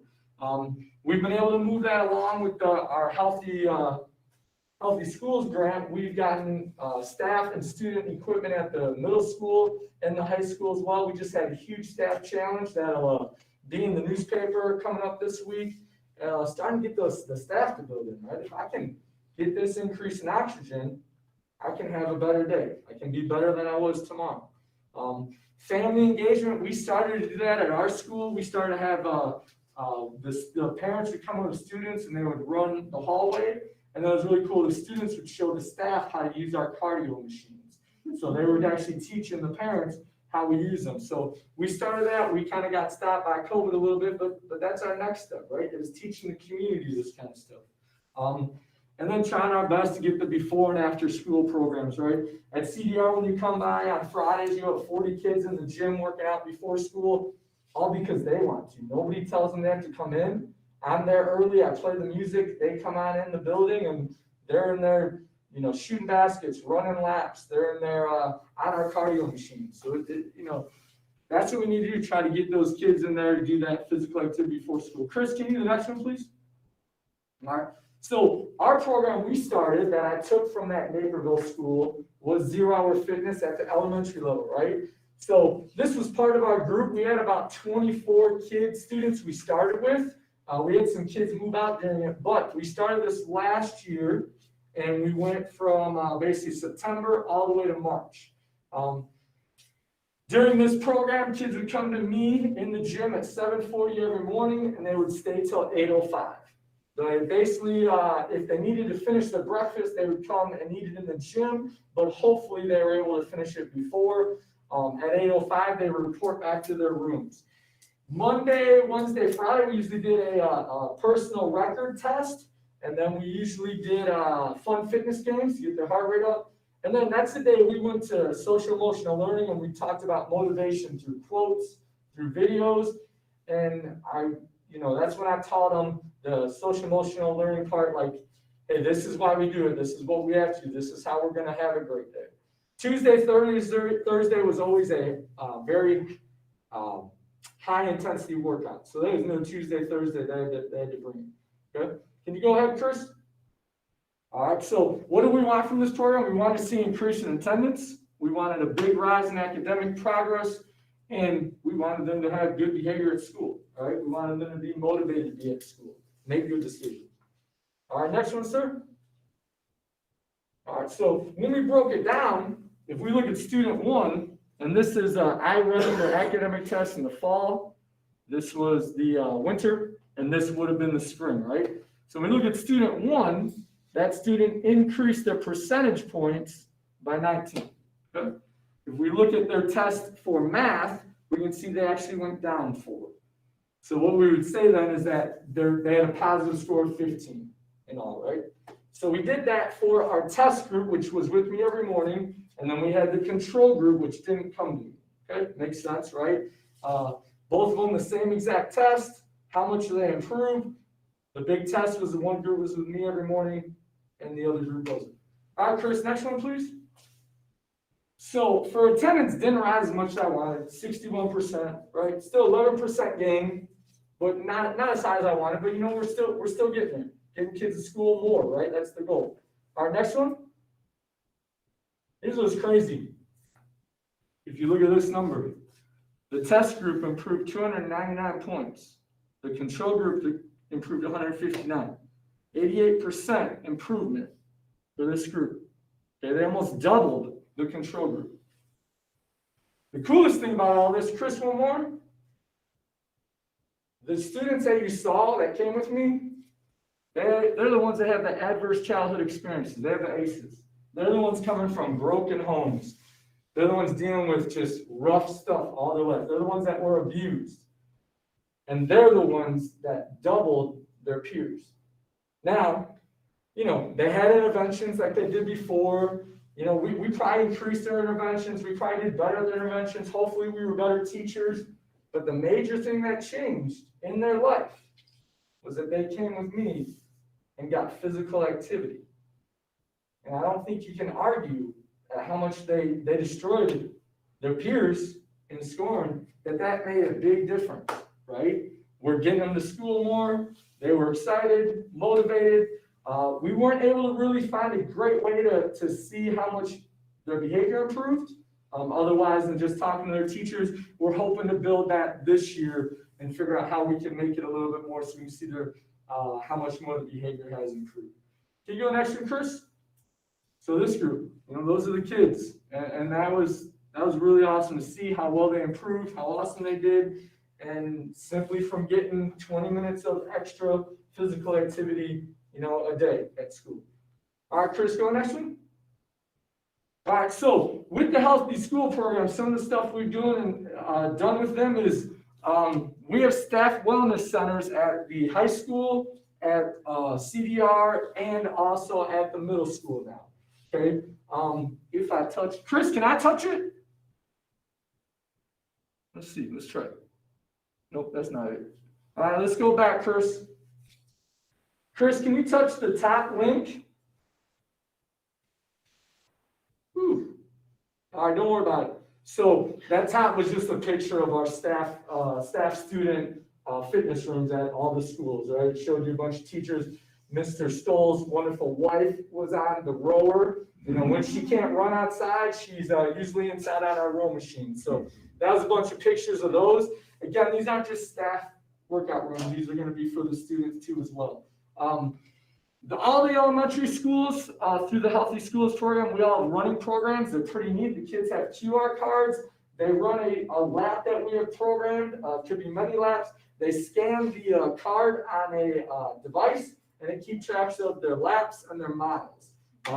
At CDR, we have a huge wall with all their 5 mile, 10 mile, 20 mile, how long they've been. We had, I believe, up to kids who had over 100 miles last year, and that was cut off in March. But all the elementary schools have that program now too as well, and they started using them last year as well as we did. Community partners, I wish I could show you. I'm not sure. Chris, you probably need you don't have access. I don't think, maybe, yeah, there we go, super. So this year, we had Subway sponsoring us. We had Buffalo Wings and Rings in Danville. We had the Pasture, right by us, and these were their different award levels, right? Motivation. So getting the community to understand what we're trying to do, huge. All right, Chris, can you go back? Let's see. Can you press the approved grants? So because of my work with this program, with the 0 Hour Fitness program and what we're trying to do, we've received, CrossFit has come on our side and given us a big grant. And we just received Friday night, actually, a grant from Fit America, and AMPed is that running program. So we got 3 years of that running program paid for, which is huge. And I was pumped Friday night. I came in and I was really excited. So these type of programs see what we're doing, and they're getting on our side. And I don't know too many other elementary schools that are incorporating that program. So, and I have a lot of people through the CDC and Shape America and our Healthy Schools who want to see it in action. It's just COVID's kind of kept it a little down for right now. All right, Chris, can you go back? Okay, let's see. So we have a Wellness District Advisory Council that meets quarterly. We also have our school district wellness council at CDR. So the thing that we just have those councils in place and are talking about what's right for kids and what we can do in terms of, using fitness to help with their academics and help with their everyday. We talked about the fitness family nights, and then, hey, it's been awesome to see those water bottle refill stations. I mean, we just got our second round because I think Caleb worked with the CARES Act to get our second one in each building. I believe GC got one now in the tech building, so that's been great. And can you click that one, Chris?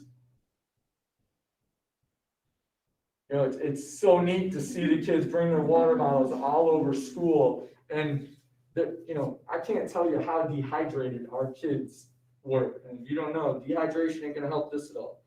Now they're bringing their water bottles all over school, filling them up, and it's been really powerful.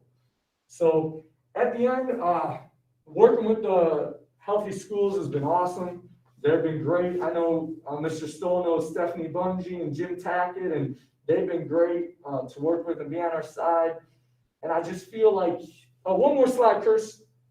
I just feel to go further and do more stuff is just, we need you guys on our side and seeing the powerful, you know, the powerful thing of this program and what we can do. And, you know, and we need our administrators there to say, look, PE teacher, this is what we would like to move to. This is what we would like to do. And so that's just kind of what I wanted to share with you guys and explain. Obviously, I have to leave in about 5 minutes to get to that meeting, but I would love any questions you have or anything I need to clear up. I know I'm not the best personal speaker ever, especially when I get all excited to share, but yeah, what questions you guys have? I'm impressed, thank you. Yeah, thank you very much. I appreciate it. You need to come see it in action. That's what we need. Yeah, I And- needed it. And today we actually started back again. We have 2 groups. One group is coming today, and what is this? One group's coming Tuesday, Friday. Another one's coming Monday, Thursday. And unfortunately, that's kind of what we do because we can't split kids up, right? They got to come in the classrooms. But yeah, we started them back up today. So I had 2 boys. I went to their classroom today to tell them we'd be doing this. 2 boys, head on their seat. I told them what we're doing and that they're gonna come down to me every morning, jumped up. That's all I just said, you know? They're starting to realize they need this stuff. And our staff's starting to realize it. And I mean, that's where we gotta start, right? And we just need everybody else to realize, I mean, you can't hide those scores. I mean, that's a lot. And those are our kids that are, you know, really struggling. So if we can do that with them, We'll brag on Mr. Kennedy a little bit. what can we do with that? Yeah, you know, Toby's in there. Yeah, Yeah, I've been by CDR and I don't know if he's probably been aware I've been there. Sometimes I can't get in the gym, but I've watched him during PE, and he not only exercises the body, but the mind. I've noticed that when you get the kids, and I don't think they realize they're exercising the way you're doing it. And to be honest with you, I was a little scared. When I saw him come in, I thought she was gonna make us exercise. there, yes, sir, yes, sir, yes, sir. Many years ago, when I was doing my master's, 1980, I'm dating myself. When I did my master's, I had to complete a study on academic excellence and athletes. And the hypothesis was that athletes during their season make better grades and their attendance is significantly better, and it held up in the study. So there is a definite correlation between any type of physical activity and academics. You know, I had a community member last night saw me at the gym, and he talked about how, you know, oh, we need you to get to the middle school, we need you to work with our athletes, and we need you to, you know, get, and I was like, oh, that's great, you know, you want me there, but you know what, it's not just the athlete, right? I mean, yeah, we need that for our athlete, but I need this for the kid like today. I heard a kid who, you know, 2 kids that moved here, and they're living with their foster parents, who are both males, and their dad's in prison, and mom's no longer a part of, you know, those kids, man, they are what needed, you know? They all need it. They all need it. We just can't replicate 25 PE teachers, but they all need it. Our job now is, we see it works. We just need to get everybody on board to do it at every school. And if we gotta start with 15, 20 kids, hey, that's 15, 20 that, you know, we're reaching at each school. And that's a great place to start. So, like I said, I'm sorry, guys. I love the opportunity to come talk to you guys. I have to run to help a archery coach get on a meeting with some parents. But please let Laura know or anybody if you have any more questions. And if you ever want to come to our building and see it in action, I'd love it. And I will not make you exercise unless you want to. Okay? All right. So Mrs. Coffey's son was a big part of our program. You know, he didn't get to do the morning stuff, but he would come after school with me, 2 days a week at least. And then he came every Friday morning too. So, you know, he got to reap the benefits of it. So, and again, it's not me pushing them. They're starting to realize it's what they need to have a good day or be better than the next day. So, Good job. ladies and gentlemen, thank you guys very much. Thank you. Thank you. Yeah, thank you. Good job. Thank you. Yes, sir. You're a little muffled. Did you say you had Archery, yes, sir. Yep. Oh, really? Okay, she's excited? Yes, she is. I told her it's gonna be a little bit more time before she get out and. What school is she at? If you want, maybe go ahead and do her part. Okay, is she? Yeah, Mindy, you wanna go ahead? For her.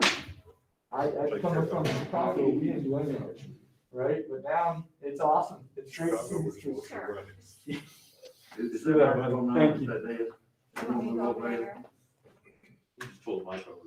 Or just pull the mic over? Thank you, Ms. Perry. Thank you, Mr. Thank you, Manning. guys.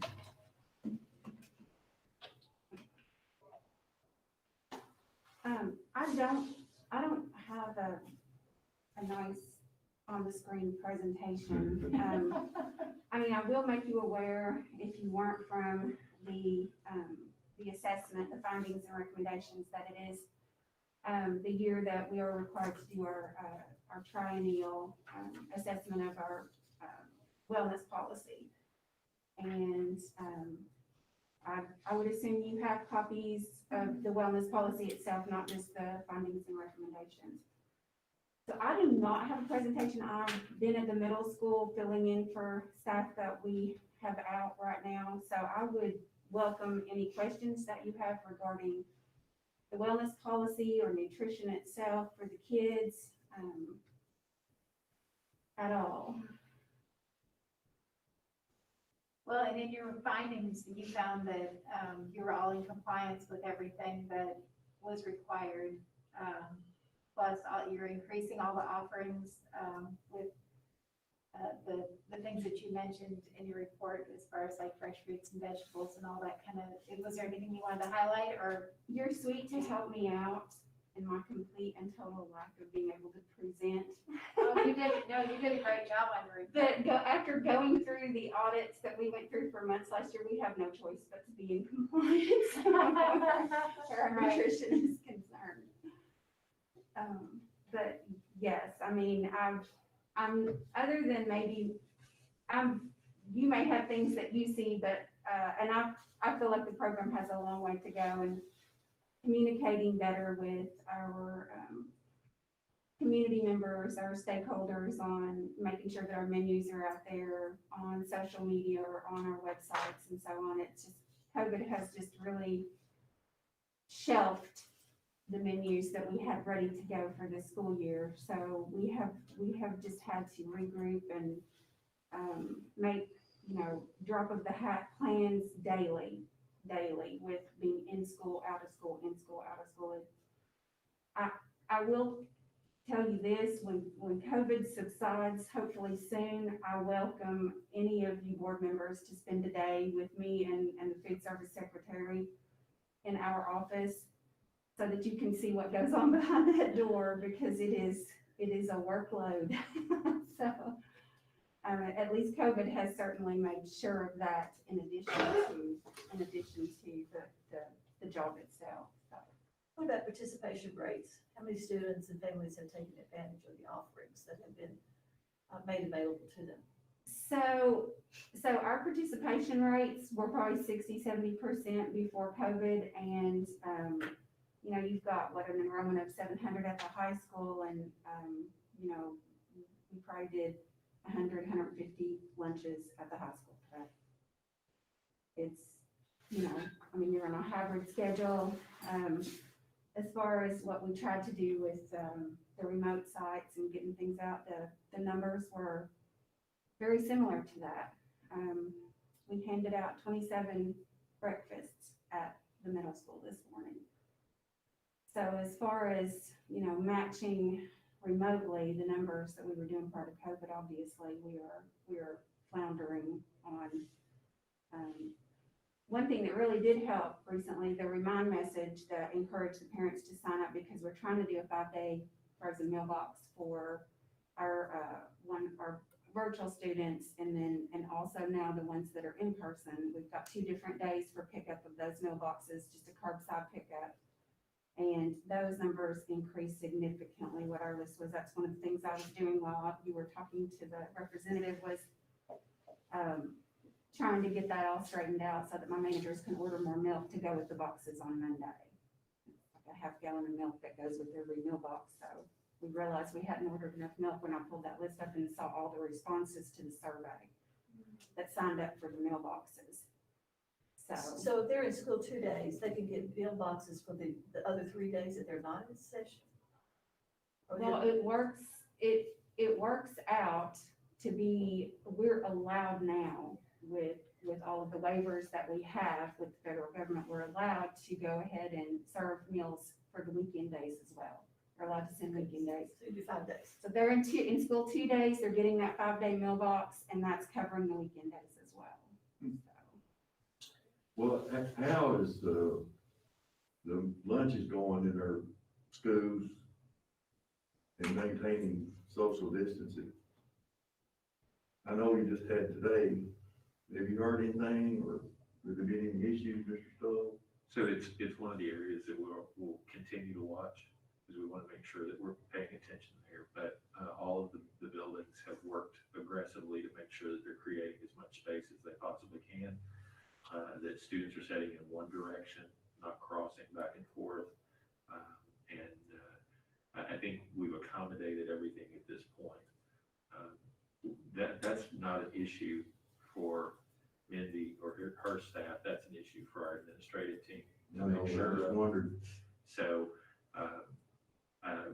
one day in, and we'll see what that is, but it was the biggest question that we addressed last week. We were trying to make sure that we were ready for this week, was ensuring that that was a place that was solid. So, Thank you. Yeah. Sorry, Mindy. no, not at all. I witnessed a meal service at the middle school today, and I thought the social distancing was excellent. And it looked really good, small groups of students coming in, and it just went very, very smoothly.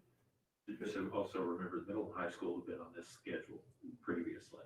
And so the folks who are dealing with it in the most new environment are elementaries. So we'll continue to make sure that they're paying really close attention to that, but also not doing something that makes it where they're having to serve lunch from 9 till 3. That's a piece that we have to be aware of as well. Okay. And Mindy, we just cannot thank you enough for everything that you have done and all of your workers have done throughout this whole pandemic, because we know that you have been pulling your hair out, trying to figure out every possible way to provide food to all of the kids who need it and all the families who need it in Garrard County. And even if it's only 27 one day, or it's only 100 one day, that's 27 kids that wouldn't have gotten it if it wasn't for you, or 100 kids that wouldn't have gotten that food. And we are very grateful, and we know how hard you all have worked, and we really do appreciate you. Thank you, that's very I kind. know you put your heart into it. That's what's important, we appreciate it. So the report that you're getting today from both areas will be an annual report. Mr. Contreras became aware last year that this was not something that was happening in a regular basis as it should have been. And so when he brought it to the attention of the staff last year, they were quick to make sure that they put that in the schedule for this year. And so I'm appreciative of the staff who came to me and said, this is what we got to do. This is what's there. So we appreciate the staff who presented tonight, but also the people who are keeping this in line, making sure we're doing what we're supposed to do, keeping this information in front of you. Thank you, sir. Thank you, Mindy. Thank you. All right, item number 5, an update from Sherman Carter Barnhart, Mr. Stoll. So they're not with us tonight, as you can tell. So let's just quickly walk through the information that they have. You should be able to see it on your screen now, and I'll try to work through it. The bus canopy process is, here's the schedule. The work for the next 2 weeks was the completion of the erection of the canopy, wiring the canopy lights and hanging the fixtures, cleanup, seed and straw, provide the sealant. So that tells you that they're very close to wrapping up. They did prepare the site for today, so that while they're not complete, we were still able to roll cars through this morning. They made a slight adjustment at the school level to make sure that they were not exposing kids to any danger in any fashion. So that went very well. So the work there, we anticipate should finish up before too long. These pictures that you see now are a little older. There's much more canopy on the top that just hasn't been completed. So hopefully that's just a couple of days away. Any questions about that one? So they've been able to remove those barriers they had. So they've pushed them back. Right. Yes. They're still there because there's still work to be done. They want to make sure that they're still safe with that. Middle school intercom, we're very close again to the completion of this project. When this was submitted, It was at 90%. The substantial completion was December 30th. Final completion is January 29th. So hopefully when we're back with you in February, that will be completed. Actually, they have submitted their final pay app, but we haven't brought it to you, or will not bring it to you this week because we still need to go through and make sure all the pieces are correct. Chris received an email today asking him to double check and make sure that on the technology side, everything is doing what it's supposed to do. So again, very close to the completion of that project. Have any questions? All right, item number 6 is. Well, we've got one more. Oh, I'm sorry. No, no, you're fine. We're good to ask questions there, but we still have the exterior door project at the middle school. And again, at this point, they're saying 55% completion. When this was submitted, that was a couple of weeks ago, so I'm sure it's a higher level right now. So they're in the installation of the new doors and hardware on that. So again, if everything goes as it should, this portion of the project will be completed. But you'll remember that we did a BG1 revision on this in order to do the interior doors. So we'll finish up this piece, but the next time that you see an update here, it will probably be more geared to the inside than it is to these outside doors. So just a reminder on that. Okay. All right. All right. Now, any questions, board members? Have we got the camera moved to the high school where you can see who they're bringing in? Nope. It's gonna be more than, I mean, we're not gonna do that the next day or two, so. Any other? All right, item number 6 is approve additional emergency days for COVID-19 quarantines and isolations. So you'll remember that on December 31st, the COVID leave that had been provided by the federal government, it lapsed, and so that ended. So as of January 1, there was no COVID leave as such. So tonight, what we're recommending for your consideration is a policy, not really a policy, but an extension of the leave that is local. Back or early on, the Kentucky Department of Education established a waiver of sorts that allows you the opportunity not to create additional sick days, but to create additional emergency days. So for your consideration, we would suggest that if we have a teacher or a staff member who now contracts COVID or has to quarantine because of something that happens at the school level, since we've asked them to come back, that we consider the following for them, that we ask them to test after day 5 or on day 6 or 7, and if they test negative, then they can come back to school on the 7th day, after the 7th day. In that case, we would recommend 5 additional days for them. So if you consider 7 days, 2 of those days are always going to be a weekend somehow, so we'd be talking about a week. If they did test positive, then we would say extend that for the additional 3 days that they would need to be out to reach that 10-day window before they could come back. And we would ask that you consider this for a guarantee of one time. So there's been concern about the statement of one time. The idea that somebody could be exposed multiple times has come up. And my response to that is going to be, if we start to have multiple occurrences for an individual, then we need to look at what our mitigation strategies are. Perhaps we're not mitigating at the level that we need to. So we're not asking for people to have to do a whole lot more. We're saying that hopefully if we're doing the right thing, this shouldn't happen very frequently. The trick is keeping this out of the building, not dealing with it once it's in. And so I would suggest to you that our responsibility would be something if it happened in school. Our responsibility is not something if it happens outside of school. And so for your consideration, we're asking you to take this as a possible solution for the fact that the COVID leave is gone. Following tomorrow, with the new administration in Washington, there's always the potential that the COVID leave will be reauthorized. I've not been told that. There's no secret that I'm keeping from you relative to that, but that is a possibility. If that were to occur, then this ceases to need to exist because there would be something at the federal level. This would just be an intervention prior to or if that never occurs. Any questions? I know we're gonna be asked this. So this means that if they were exposed outside of school, they'd have to use sick days. That's correct. That would be my recommendation. So you want us to take action on this tonight? I do. And the reason is because we came back to school today. So we would like to put this in place effective today, so that if that occurred, we would have something, we would already have something in place. It wouldn't take a retroactive motion. Okay, all right. Well, wherever you've heard the superintendent's recommendation, I'll entertain a motion. I'll make a motion that we approve the additional emergency days for COVID-19 quarantines and isolations. Okay, well, Mr. McQuarrie made a motion. Do I hear a second? Second.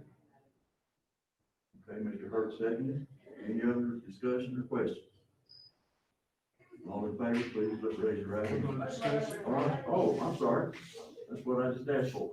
Okay, I mean, Go ahead, go that's ahead. the reason I wanted to go ahead and second. So Okay, if go we ahead, had- please. Because it seemed like we was kind of looking around in our own mind. I thought I saw questions and eyes Okay, go ahead, relative to please, that. please. I guess we're in uncertain times. Yeah. And, is there such a way as looking at it, let's say that person does happen at one time, and all of a sudden, for some, reason it happens again, will there be anything like extenuating circumstances to cover that, or that would? So one of the reasons the language says will be guaranteed, we say that if it happened on one occurrence, that we wouldn't even question it. This would give us the latitude to say if there was a second occurrence and there was evidence that it was connected to school, we could consider doing that. So we're not saying that you couldn't do it, but we're promising it for at least once. Mr. So my only question was, will you have, the health department has been involved in the tracking and the surveillance. Will you continue to have their support in doing that tracking? Or is this something you're gonna have to take on with each case? So we think it's a combination, but we've had to do that already. Yeah, So back in the fall, there was a period of time when the numbers got so significantly high for the health department that they couldn't track at the same level. They've always supported and been right there. I don't want to suggest anything other than that. But we've started working through the process. So if we knew, as an example, that a student did make it in asymptomatically, and the following day, they felt poorly, went and tested, and they were positive, and then we immediately would be able to look back at where that student was the previous day. So that's why our buses have seating charts. That's why our classrooms have the seating charts. So it really cuts down on the length of time that we have to spend doing the tracking. Okay, anybody else?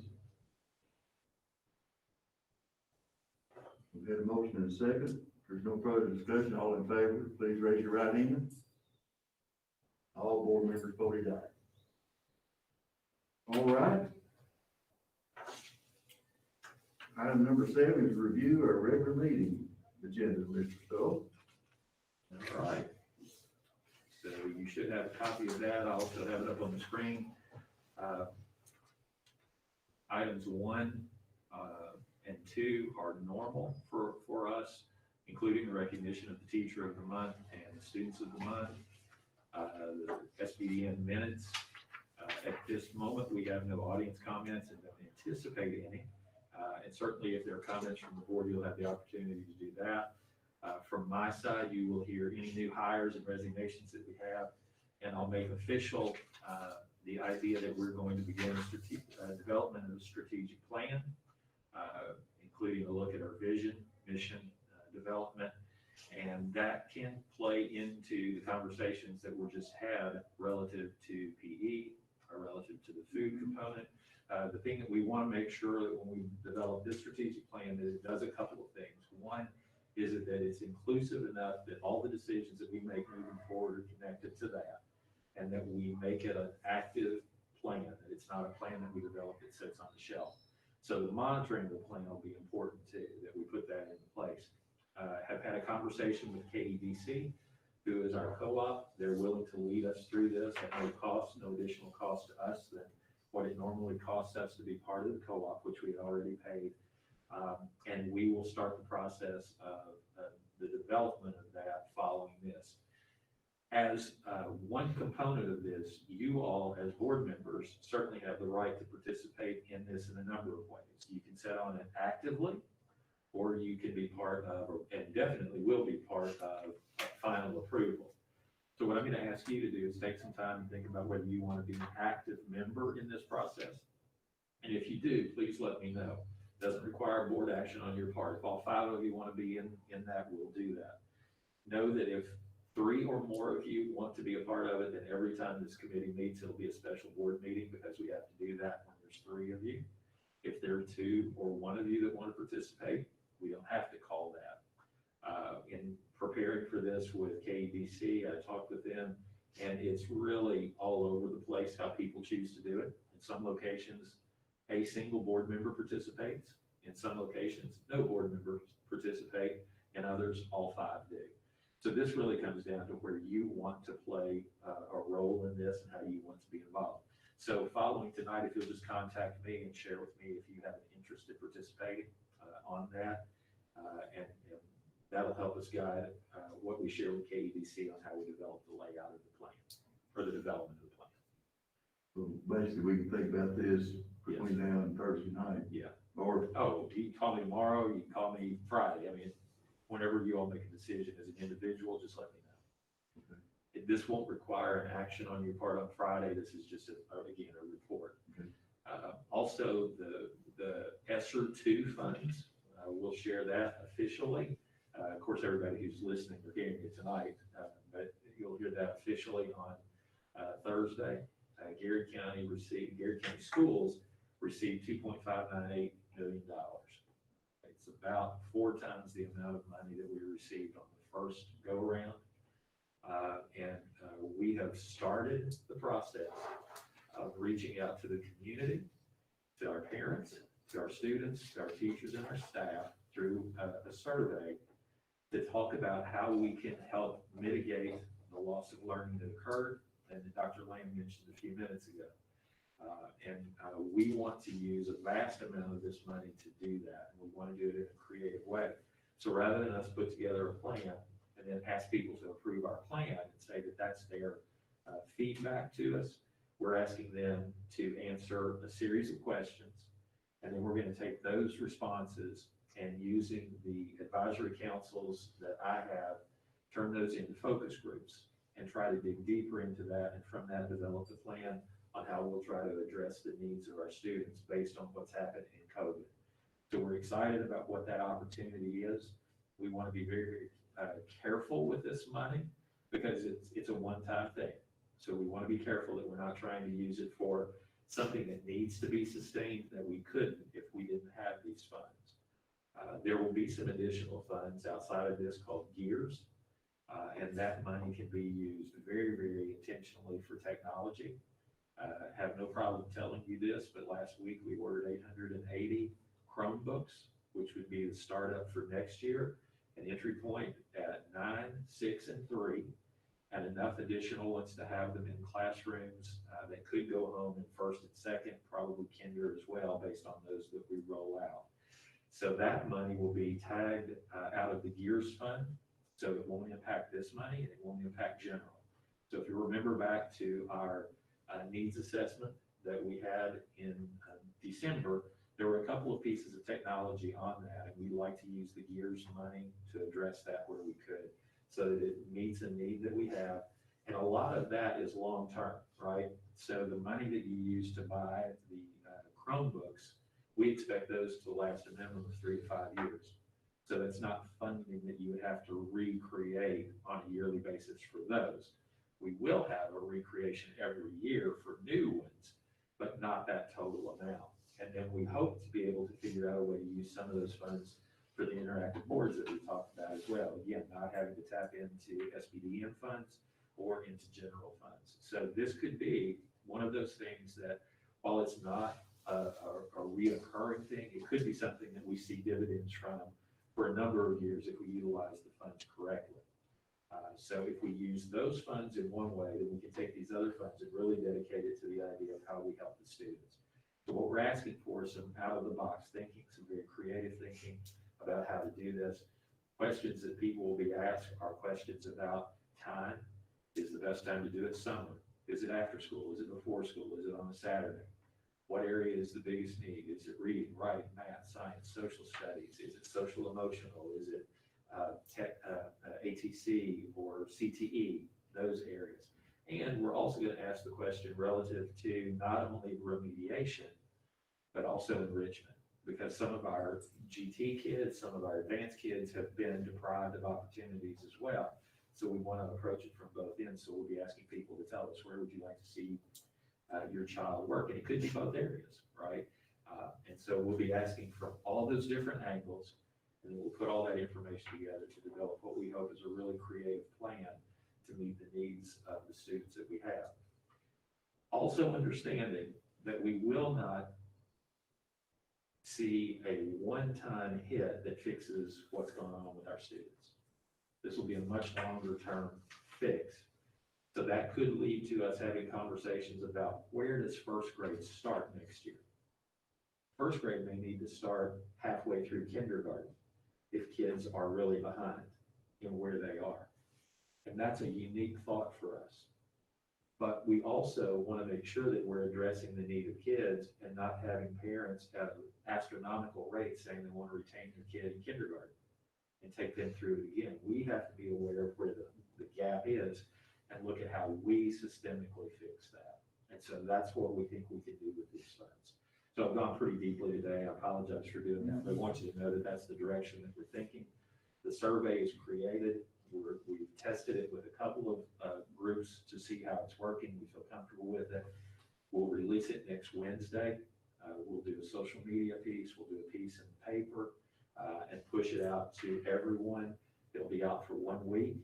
The following week, after that, when we get the data back, we'll collate it. And then the week following that, we'll take it to the focus group. So if we pull everything off like we're planning to, when you have your February board meeting, we'll be able to tell you kind of where we are. Not a plan, but what we've heard from surveys, what we've heard from the focus groups, and what's kind of triggering our thought process. And so we think that that's important.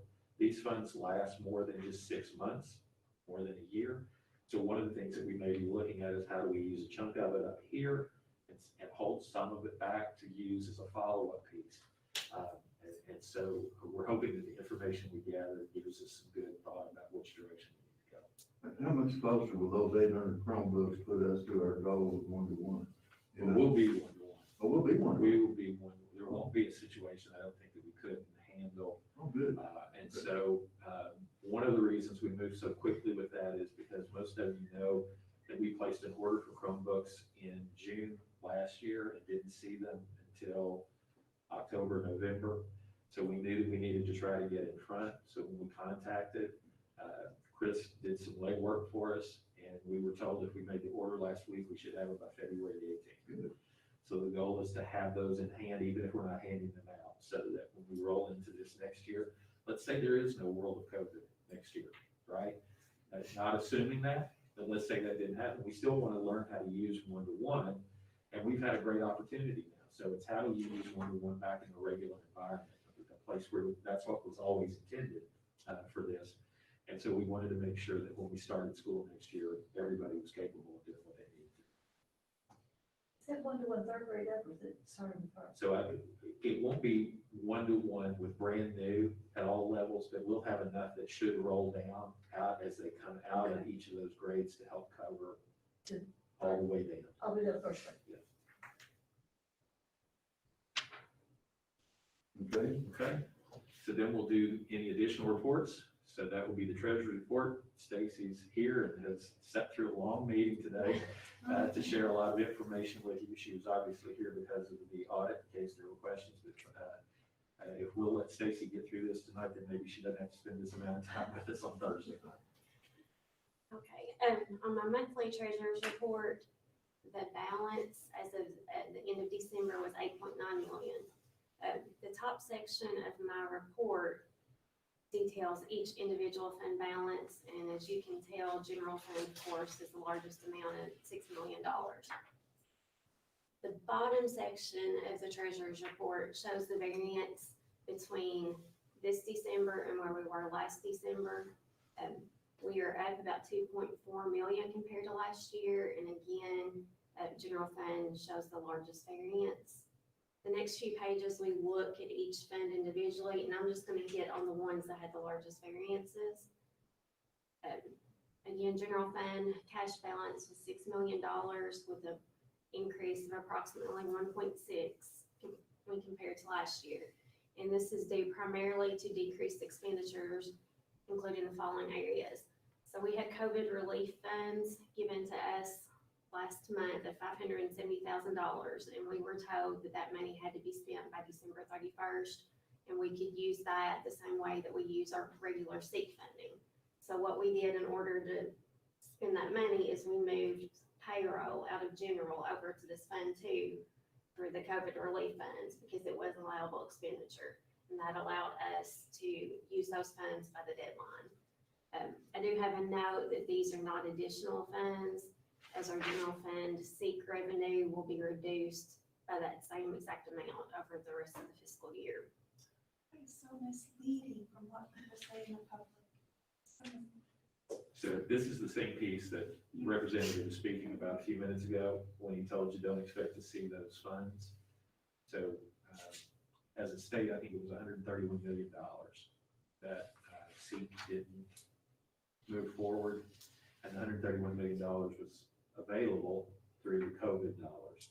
So no district lost money, but no district saw an increase either. So, and we don't anticipate that that's going to happen. So we're gonna be asked in the action agenda to move those funds, right? In the budget amendment. No, in, He's asking about the budget amendments that come later in the action. yeah, later on in the action Yes, agenda. that's what this is. That's what you're talking about. Yeah, we had to create the budget for these funds, and then I had to actually budget the funds over. So the state basically is redirecting our, the SEEK money. That's something they get to keep and just use any way they want to use it. So they get, it's kind of like a slush fund for them. So you can interpret it a lot of different ways. Yeah. And I'll try to calm everybody's nerves right I'm just now. being honest with you. So this time, I don't think you would say the state, it was the governor who made this decision. And so I want to protect the legislature in this particular case because it was not their decision. And so the first question that was asked by every superintendent that I know was, are we going to see this amount somewhere else? Because when you look at that amount for us, if we saw that come back to us, that would be virtually the equivalent of what we had from the CARES money the last time. So that would have been for us doubling what we had, and that would have become the offset we had for FEMA. So we had the expectation that FEMA was going to cover some things, and they did not. And so the CARES money that we had hoped to use for some things had to come back and be used for this. Fortunately, we hadn't expended those, and so we were okay. This is what we hoped for would come to us at some point. It did not. So I think that was a reference that you made earlier too. There could be funds that will set at the governor's level out of this new pot of money, and we don't know what will happen with those either. So that's not something we can anticipate. It is important to know that we didn't lose any money, right? So that's a good thing.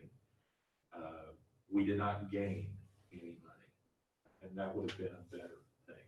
So we'll accept the good and hope somewhere down the road somebody will figure out the better for us. So Will the legislature be able to have the opportunity to track that SEEK money to see where it goes, what's happened to it, and give us some type of explanation, which I think we'd be rightfully deserving of an explanation? So there is one train of thought that relative to the governor's budget that he proposed, you saw a recommendation of a $1,000 increase to every teacher, every employee. And if you looked at that amount of money, a big chunk of that could have been covered by the $131 million. The drawback to that was not that you don't like the idea of a raise, but if that had to become part of your pay scale, then that would be a reoccurring amount of money. And if that was not then funded through SEEK in the future, then that would just be a loss to us on a reoccurring basis. So even though I would advocate for $1,000 raise for all of our staff, I can only advocate for that if we have the funding to make that happen. And I couldn't assure you that outside of this year, that we could make that happen on a reoccurring basis without digging into funds from another location. And so that could have been a cost to what we would do for students or staff in some other fashion. So my answer to that is there's speculation about what that money could have been tagged for, whether or not the legislature will actually have access to that, or whether that will be part of the money that rolls into their general budget to allocate throughout. I don't know. You're asking the wrong person when it comes to that. I can just tell you that there's an expectation that funding may have been allocated in the governor's budget for a variety of things, including the potential for a raise, which probably will not happen through the legislative process. I don't think you should expect to see that. That's why I think Representative Bray was talking about a very conservative budget, right? You're not going to see some of those things that the governor had proposed. I don't think the governor ever thought they would go through, but they're a nice look, right? I'm getting a little political, and I apologize. Yeah, that's not what I'm trying to do. I'm trying to talk through where Stacy is on this. She did exactly what we were given the ability to do. She took the money that was given to us, paid all of our staff in December with funds that were not ours until halfway through December. So they did a tremendous job. Stacy did a tremendous job of taking a bad situation and doing all that she could to make it good, and it worked out because she did the right thing. So we're, again, very fortunate that she was able to do that. So Stacy, back to you, sorry. Okay, another reason for the increase in fund balance in general fund, we did see a decrease in some expenditures due to virtual learning. Just a couple are certified subs because we have been virtual, and diesel fuel. Now, that's not something, I guess, depending on how we continue into the following years with COVID, that's not something we expect to necessarily see savings on every year, just due to the circumstances. And then we've also utilized CARES funding for many expenditures that we have not previously had the ability to do, such as our Chromebooks. They were purchased over CARES funds this past year. So that's just some of the reasons why our fund balance looks larger in our general fund than last year. Our special revenue fund, that's our grant fund. You can see that balance has went up about $344,000. And honestly, this is just a lot to do to timing. When we make our expenditures, when we receive our reimbursements, the balance fluctuates. And we also had the new grants, the CARES Fund and Cover Relief Funds in Fund 2 that were new this year that we did not have last year. Our next largest variance is our Student Activity Fund. And again, that's the money that is kept at the school level that previous to this year, we did not have to report that. But we had new regulations that required us to present that with our funds. So that's why you'll see a zero balance last year and $304,000 this year. Our next balance looks like it's the construction fund is at about $231,000, which of course we've got those 3 construction projects going on right now. And we had funding that was transferred over from some other funds in order to pay for that. We had some money that came out of buildings fund or building fund and our capital outlay fund to cover those projects. And our food service is down about $162,000 compared to last year, but we have been implementing to spend down our excess balance. So we've done some work at the middle school. We're looking at future projects to do to kind of get that balance down to where it needs to be. And then everything else looks like there was just minimal change between the 2 years. And then of course, I provide you all with the monthly financial report. That's the report out of Munis. It's kind of fun to read, but I put my notes on it too. But that kind of gives you a little bit more in-depth look So, if you have any questions, I'd be happy to answer them, or if you have questions later on, feel free to reach out. I appreciate the highlights and the notes. I can't read your writing too good. Sorry. Maybe I should start typing them. We'll then move to the bond potential update. I think all of you have looked at it, and the bond potential has gone up again to about $29 million, and that's because of the drop in interest rates. How long does interest rates stay there? When they start going back up, it will have an impact on the bonding, but we'll continue to share that with you on a monthly basis. Your consent agenda will be 4 board meetings that have occurred. Last month's work session and regular session, and in January, we had a special organizational session, which was about 5 minutes long, and it's a special call meeting, so they're not lengthy, but we do need to approve those in the consent agenda. And then the action agenda. Item A will be the approval of board member job description and code of ethical conduct, all driven by the Kentucky School Board Association. I want to thank Dr. Lamb for encouraging me to look at this, and she encouraged me to do this back in June, and she was willing to wait until the constitution of the new board, not knowing who that would be. Could have been the same membership. It's not, but each board constitutes in January, and so it seemed like an appropriate time. And as you know, the last item that we'll look at today is job descriptions across the district, so it seems appropriate that you all will talk about your job description and approve your job description when we're approving everyone else's at the same time. We'll ask you to approve, and for those of you who talked with me on Friday, this has been an ad since Friday. We'll ask you to approve the AC Huffman Criminal Justice Scholarship. We have a group who would like to give $1,000 a year to a student from Green County High School who has an interest in moving into the world of criminal justice. And so we'll ask you to approve that on Thursday night.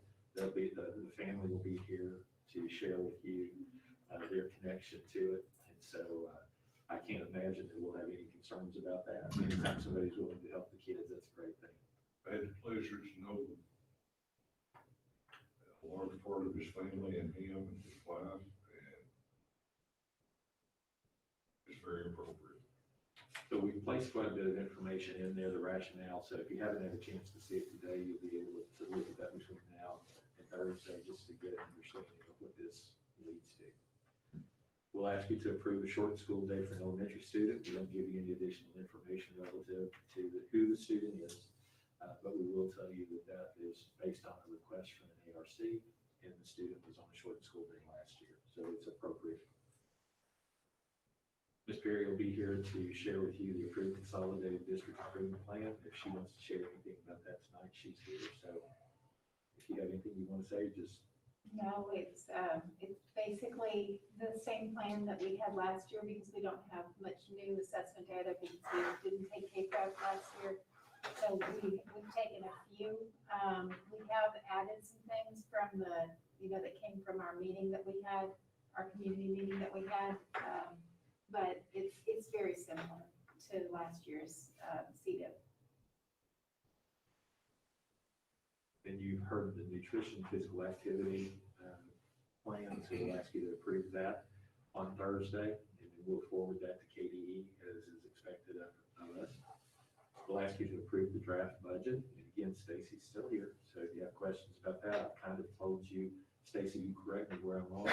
This is basically a roll forward of the budget that we have currently, with the exception of she's looked at step increases that would occur for our staff, which happens on a yearly basis. But you'll basically understand when you look at it that we don't know. You heard that we're still waiting for a budget. Normally in the second year of a biennial budget, we would already know what that is, and we would look a whole lot deeper into that, but there was no need to do work until we have an understanding of where we are. Any questions you have for Stacy while she's here tonight? Okay. We will then ask you to approve, I'm sorry, did you have questions? Did you have questions? Oh, I'm sorry. No, I'm perfectly satisfied with everything that I've got. All right. We'll ask you to approve a budget amendment to create the COVID relief fund, Fund 2, that Stacy just shared with you a minute ago. And then right behind that, we'll ask you to approve a budget amendment to move those general funds to the COVID relief fund. So this is just a process that we need to go through, and we'll ask you to do that. Back in May, I believe you approved the Board of Education meeting dates for a year. But as we started looking deeper into it, your policy actually says you're supposed to do that in January, again, to align with the constitution of the board. And so we've taken the dates that had already been approved and matched those on the Mondays and Thursdays and the times that you had. So take a look at it. If you disagree with any of those, you want to do a change, now's the time for you to do it. But otherwise, we'll just ask you to do that to align with the policy. Then we have, on Friday, we had 2 pay applications. Today we have a 3rd. So because we could get it added, we thought it was a good idea. We want to be conscientious of the workers who work for us. And so we'll ask for a pay application number 1 for the intercom project at the middle school, pay application number 2 at the middle school for the exterior door project, and pay application number 3 for the canopy project at CDR. Those are all available for you to see. And I believe we put in the money for you. Application 1 at GMS for the intercom project is $51,300. The second one for the exterior door is $75,021.89. And application 3 is $76,119.30. We will ask you to approve a change order on the CDR canopy. It's the best kind of change order you can have because there's no cost involved. They asked for an additional 13 days to complete the project because of the weather conditions that they faced. And so we will encourage you and recommend that you approve it because they're doing it anyway. So I noticed they had a calendar with all the days that they were delayed. Yeah. And that was good, right? So you didn't have to wonder which days it happened to be. Next, we'll ask you to approve an emergency certification for the remainder of the school year. We've had a certification process that has lapsed. An individual who is in option 6, whose certification actually runs from January to December as opposed to July to June. And we've worked with EPSB. EPSB has recommended this process so that we didn't have to try to do a hire in the middle of the year. We've set some stipulations about whether we would continue this moving forward, which we would not. But in the current situation, we feel like this is the right thing to do. There is a reduction in salary for the individual involved, and they have been made aware of that. So they know that it's a substantial change in their salary. The city of Lancaster has made a $1,000 donation to the project graduation because it's $1,000. Your policy says that you all need to accept that as opposed to the principal doing that. So we'll ask you to do that again. I hope there's no issue with it. You may have a problem with it. And then we'll have a first reading that doesn't require a motion of the job descriptions, and we shared those with you earlier so you could look through them. One of the things that we tried to do with that was, number 1, create some consistency with their look. Number 2, make some corrections to some things that were out there and align them more appropriately. So what you're looking at currently are the job descriptions of the positions that exist in the district. Once we get to the second reading, any adjustments that have been made, if you approve it, you'll see that there's a spot on there for us to put the approval date.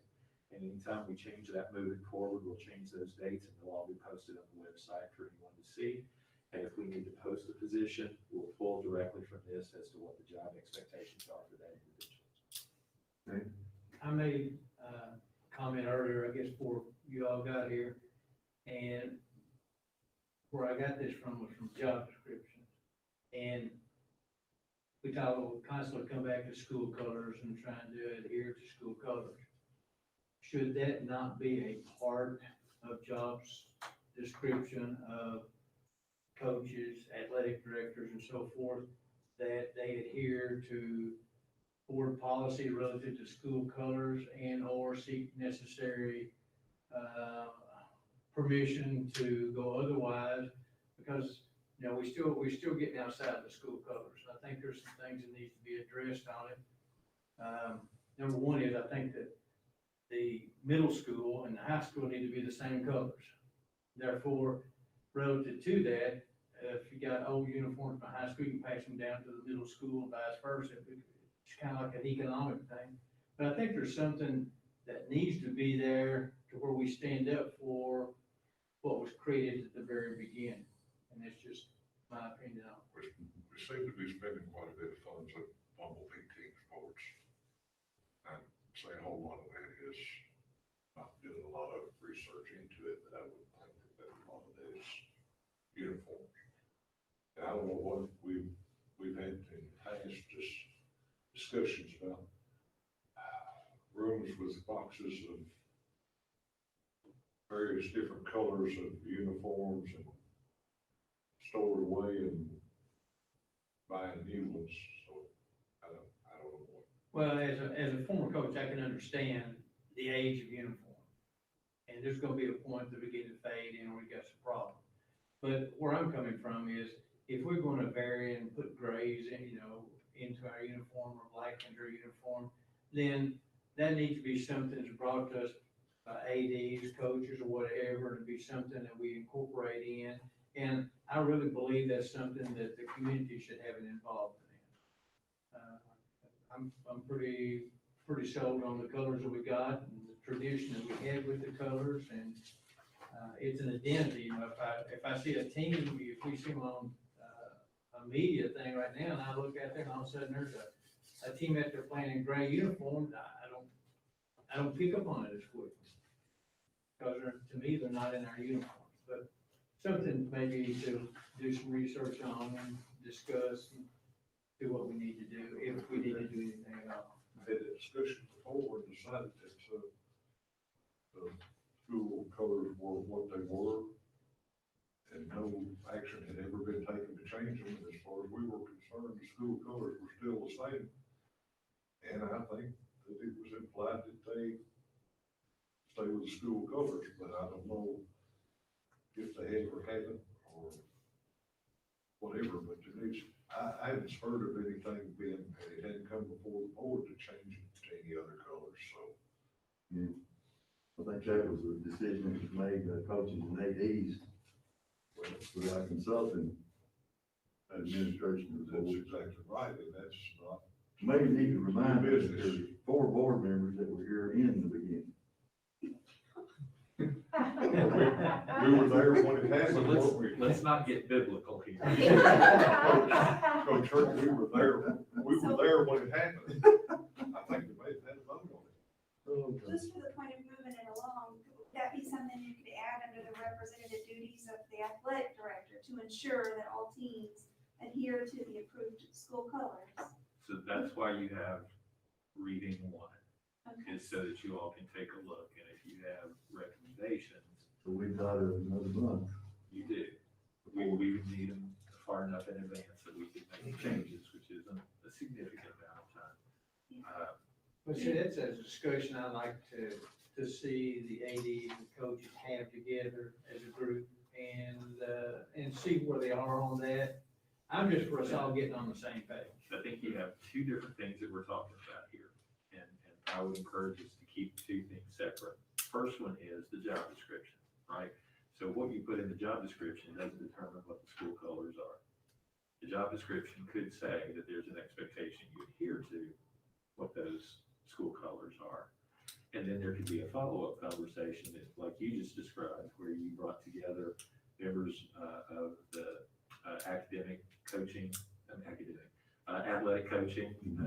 crew, along with the AD, perhaps principals, and then you mentioned community members to have a conversation around that. And whatever that result was, would matter. It would still fit within the context of what you had for the job description, because if the job description is that you're going to adhere to what the colors are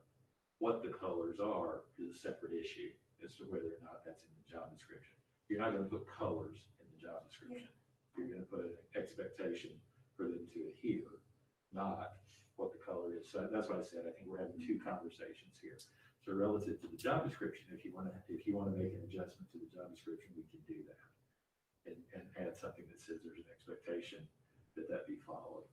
That doesn't doesn't change school colors, doesn't keep them the same, but it does give you the ability to have that conversation. Just a quick sharing.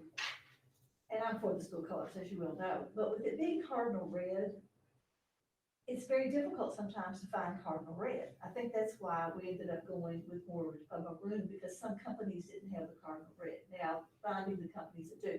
But I was involved several years ago with another superintendent where we were trying to find cardinal red graduation gowns.